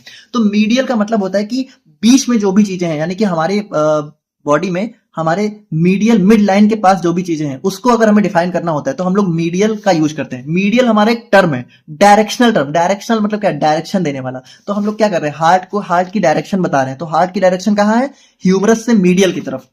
अब देखिए दूसरा हमारा आता है लैटरल। तो लैटरल क्या होता है, further from the mid line, तो या फिर और at the side of the body. तो यहाँ पे देखिए अगर कोई चीज यहाँ पे मिड लाइन के पास में है तो वो मीडियल हो गया। लेकिन अगर कोई चीज मिड लाइन से दूर पे है, जैसे ये जो मिड लाइन आप लोग को दिख रही है, अगर कोई चीज मान लीजिए से दूर है, ठीक है, तो इसको हम बोलते हैं लैटरल। तो यहाँ पे देखिए अब इसका एग्जांपल क्या हो जाएगा, जस्ट उल्टा, the humerus is lateral to the heart. तो यहाँ पे देखिए हार्ट हमारा क्या है, हार्ट हमारा ह्यूमरस से मीडियल की तरफ है। लेकिन अगर हमें ह्यूमरस को बताना है तो ह्यूमरस क्या है, ह्यूमरस हमारा मिड लाइन से दूरी। देखिए हार्ट क्या है, हार्ट मिड लाइन की तरफ है, ठीक है, और ये जो ह्यूमरस बोन है हमारी, ये क्या है, ये मिड लाइन से दूर है। तो मिड लाइन से दूर वाली पोजीशन क्या होती है, लैटरल। तो humerus is lateral to the heart. समझ गए ना, कितना सिंपल है। अब देखिए नेक्स्ट हम लोग प्रॉक्सिमल की बात करें तो प्रॉक्सिमल क्या होता है, nearer to the point of attachment of a limb. अब इसको ध्यान समझिएगा। देखिए लिम्ब क्या होता है, देखिए ये जो हमारी बॉडी के दोनों हाथ होते हैं और ये जो दोनों पैर होते हैं, इनको हम लोग यहाँ पे जो है मेडिकल टर्म में लिम्ब के नाम से जानते हैं। जैसे हैंड क्या होते हैं, ऊपर की तरफ होते हैं, तो इनको हम लोग बोलते हैं अपर लिम्ब, ठीक है, अपर लिम्ब। और ये जो हमारे पैर होते हैं नीचे की तरफ होते हैं, तो इनको हम लोग बोलते हैं लोअर लिम्ब, ठीक है, लोअर लिम्ब। अब देखिए ये जो हमारा अपर लिम्ब आप लोग को दिख रहा है, ये हमारी बॉडी के किस पार्ट से अटैच है, यानी इसका पॉइंट ऑफ अटैचमेंट क्या है। तो अगर आप देखें तो यहाँ पे देखिए ये जो अपर लिम्ब है, ये हमारी बॉडी में इसी पार्ट से तो अटैच है, यानी कि हमारे कंधों के पास इसका अटैचमेंट पॉइंट होता है। और ये जो हमारा लोअर लिम्ब है, ये हमारा कहाँ अटैच होता है, तो इसका देखिए ये हमारी बॉडी के इस पार्ट से तो अटैच होता है, यानी यहाँ पे इसका अटैचमेंट पॉइंट होता है। तो यहाँ पे देखिए प्रॉक्सिमल का मतलब क्या होता है, nearer to the point of attachment of a limb. तो देखिए ये होता है हमारे यहाँ पे प्रॉक्सिमल, यानी कि देखिए जो नीचे वाले लिम्ब है इनका अटैचमेंट पॉइंट कहाँ है, इसके पास, और ऊपर वाले लिम्ब इनका अटैचमेंट पॉइंट कहाँ है, यहाँ पे।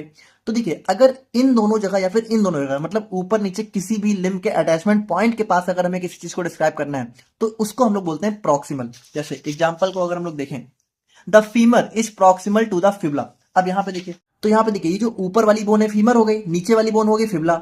अब अगर मान लीजिए हमें फीमर की पोजीशन बतानी है कि फीमर हमारी बॉडी में किस तरफ होता है, तो फीमर कहाँ दिख रहा है, फीमर हमारा इस लोअर लिम्ब के अटैचमेंट पॉइंट के पास दिख रहा है। तो हम लोग बोल सकते हैं ना कि जो फीमर है वो फिबुला से प्रॉक्सिमल की तरफ है, यानी फिबुला नीचे है और फीमर ऊपर है, और फीमर ऊपर किसके पास है, हमारा point of attachment of limb, यानी लोअर लिम्ब का पॉइंट ऑफ अटैचमेंट के पास है। तो हम लोग कह सकते हैं the femur is proximal to the fibula. तो बस यही होता है, समझ गए होगे ना आप लोग। देखो कितना सिंपल है, हमारा ये जो लोअर लिम्ब का अटैचमेंट पॉइंट है इसी को हम लोग यहाँ पे, चाहे देखिए चाहे यहाँ पे कोई चीज हो चाहे इसके पास में कोई चीज हो, दोनों को ही हम लोग यहाँ पे जो है प्रॉक्सिमल पोजीशन बोलते हैं।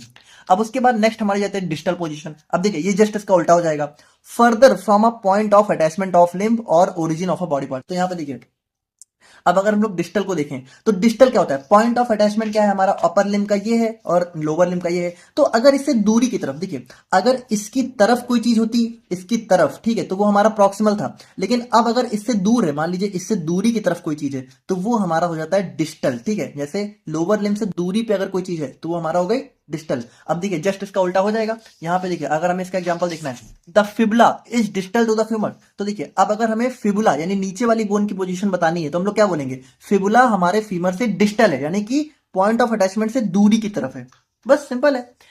अब उसके बाद हमारा नेक्स्ट आ जाता है एंटीरियर और वेंट्रल, ठीक है, तो ये दोनों सेम ही चीज होती है। तो एंटीरियर क्या होता है, nearer to the front of the body. तो यहाँ पे देखिए अब अगर आप लोग यहाँ पे देखो तो कोई चीज अगर बॉडी के फ्रंट यानी कि जो बॉडी का आगे वाला हिस्सा है, जैसे कि यहाँ पे देखिए ये जो बॉडी का ये आगे वाला हिस्सा होता है, ठीक है, ये पूरा जो आगे वाला हिस्सा, अगर इसकी तरफ कोई चीज है तो इसको हम लोग बोलेंगे एंटीरियर, यानी सामने की तरफ। जैसे अगर आप लोग यहाँ पे देखो तो देखिए एंटीरियर मतलब सामने की तरफ, बॉडी में आगे की तरफ।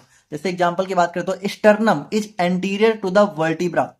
अब देखिए स्टर्नम क्या होता है, जैसे स्टर्नम होती है हमारी बॉडी में एक बोन होती है जो कि हमारे चेस्ट के पास में देखने को मिलती है, ठीक है, मतलब यहाँ पे सामने की तरफ स्टर्नम होती है और स्टर्नम के पीछे हमारा वर्टिब्रा होती है। वर्टिब्रा, वर्टिब्रल कॉलम आपने सुना ही होगा, हमारी जो पीठ की रीढ़ की हड्डी होती है, रीढ़ की हड्डी, वो वर्टिब्रा। तो रीढ़ कहाँ, पीछे की तरफ होती है, ठीक है, वर्टिब्रा हमारा पीछे होती है और स्टर्नम हमारा आगे होती है। तो हम लोग बोल सकते हैं the sternum is anterior to vertebra, यानी वर्टिब्रा से आगे की तरफ है स्टर्नम, यानी कि हमारे बॉडी के फ्रंट पार्ट की तरफ है। और पोस्टीरियर क्या होता है, पोस्टीरियर मतलब कि हमारा nearer to the back of the body, यानी कि बॉडी में पीछे, पीठ की तरफ का जो पार्ट होता है। तो ये देखिए पोस्टीरियर मतलब कि बॉडी में पीछे की तरफ अगर होते हो, देखिए स्टर्नम हमारा यहां पे होती है और वर्टिब्रा हमारा यहां पे होती है। तो अब देखिए स्टर्नम को बताना तो क्या होगा, sternum is anterior to vertebra. और अगर हमें वर्टिब्रा, अब हमें अगर इस वर्टिब्रा की पोजीशन बतानी है तो हम लोग क्या बोलेंगे, the vertebra are posterior to the sternum, यानी वर्टिब्रा स्टर्नम से पीछे की तरफ है। अब उसके बाद देखिए अब यहाँ पे दो और पोजीशन हो गई, सुपीरियर। सुपीरियर का मतलब क्या हो गया, नियरर टू द हेड। तो यहाँ पे देखिए अगर कोई चीज हमारे हेड की तरफ है, ठीक है, मतलब कोई भी पोजीशन अगर हमारे हेड के पास की तरफ है तो वो हो गया सुपीरियर। और अगर कोई चीज हमारी हेड से नीचे की तरफ है तो वो हमारे हो गई यहाँ पे इंफीरियर। जैसे अगर हम लोग यहाँ पे देखें तो एग्जाम्पल हो गया the skull is superior to the scapula. तो यहाँ पे देखिए ये जो हमारी कंधे की बोन होती है, ठीक है, यहाँ पे इसको हम लोग बोलते हैं स्कैपुला, ठीक है, यहाँ पे हमारी स्कैपुला बोन होती है, ठीक है, स्कैपुला होती है। तो अगर हमें स्कल, और स्कल हमारा हेड होता है, ठीक है, जो हमारा सर की बोन होती है, हमारे खोपड़ी की जो हड्डी होती है उसको हम लोग बोलते हैं स्कल। तो स्कल की पोजीशन अगर हमें बतानी है इसके कंपेयर में, तो स्कल क्या है, स्कल हमारा ऊपर की तरफ है, ठीक है, सुपीरियर। तो skull is superior to the scapula, यानी कि देखिए स्कल हमारा हेड की तरफ है तो इसका हमारा स्कल इज सुपीरियर। और वहीं अगर हमें अब अपने स्कैपुला की पोजीशन बतानी तो the scapula are inferior to the skull. तो यहाँ पे देखिए जो स्कैपुला है, दो स्कैपुला होते हैं, तो जो स्कैपुला होते हैं वो क्या होते हैं, हेड से नीचे इंफीरियर की तरफ होते हैं। तो देखिए ये कंपैरिजन में बताया जाता है ना, जैसे स्कैपुला अगर हमें हेड के कंपेयर में बताना है तो भाई हेड से तो नीचे है ना स्कैपुला, और हेड क्या है, स्कैपुला से ऊपर की तरफ है, तो ऊपर की तरफ मतलब सुपीरियर, नीचे की तरफ मतलब इंफीरियर। तो देखिए इसमें थोड़ा सा जो है बच्चों को कंफ्यूजन होती है। क्या आप लोगों को ये चीजें समझ में आ गई कि नहीं आ गई, आप लोग प्लीज मुझे जरूर कमेंट करके बताइएगा। तो यहाँ पे देखिए इस वीडियो के साथ हमने यूनिट 1 के चैप्टर 1 को कंप्लीटली कवर कर लिया है। जहां पर अगर हम एक बार फिर से अपने सिलेबस को देखें तो सबसे पहले हमने कवर किया अपने definition and scope of anatomy and physiology को। उसके बाद हमने देखा अपने लेवल्स ऑफ स्ट्रक्चरल ऑर्गेनाइजेशन के बारे में, जहां हमने देखा कि किस तरीके से बॉडी हमारे टोटल 6 डिफरेंट लेवल्स में डिवाइड होती है, जहां पे हमारा सबसे पहला केमिकल, फिर then cellular, tissue, organ, system और ऑर्गेनिज्म लेवल हमें देखने को मिलता है। फिर हमने देखा हमारे बॉडी में टोटल 11 सिस्टम होते हैं। उसके बाद हमने यहाँ पे देखा हमारी बेसिक लाइफ प्रोसीजर्स के बारे में, जो कि हमारे लिविंग बीइंग के सर्वाइवल को इंश्योर करती हैं। उसके बाद हमने देखा होम्योस्टेसिस की किस तरीके से हमारी बॉडी अपना एक इंटरनल एनवायरनमेंट को जो है स्टेबल मेंटेन करती है। और उसके बाद हमने फाइनली बात करी अपने बेसिक एनाटॉमिकल टर्मिनोलॉजी के बारे में। तो यहाँ पे देखिए अगर आप लोग को ये सभी टॉपिक्स बिल्कुल अच्छे से समझ में आ गए हैं तो अब आपको स्क्रीन पे यहाँ पे 5 एमसीक्यूज दिख रहे होंगे। इन पांचों का आंसर आप लोग को जो है कमेंट करके जरूर बताना है। तो पहला क्वेश्चन हमारा आता है the level of organisation where different tissues combine to perform a specific function. तो 4 ऑप्शन आप लोग को दिख रहे हैं, इन चारों में से कौन सा सही है आप लोग को कमेंट करके बताना है। सेकंड क्वेश्चन हमारा यहाँ पे आ जाता है homeostasis is maintain primarily bye. तो कौन सा सही है आप कमेंट करके बताइए। नेक्स्ट क्वेश्चन हमारा आता है where which life process involve the breakdown of complex molecules into simpler ones to release energy. ठीक है, तो इसका भी आंसर आप कमेंट करके बताइए।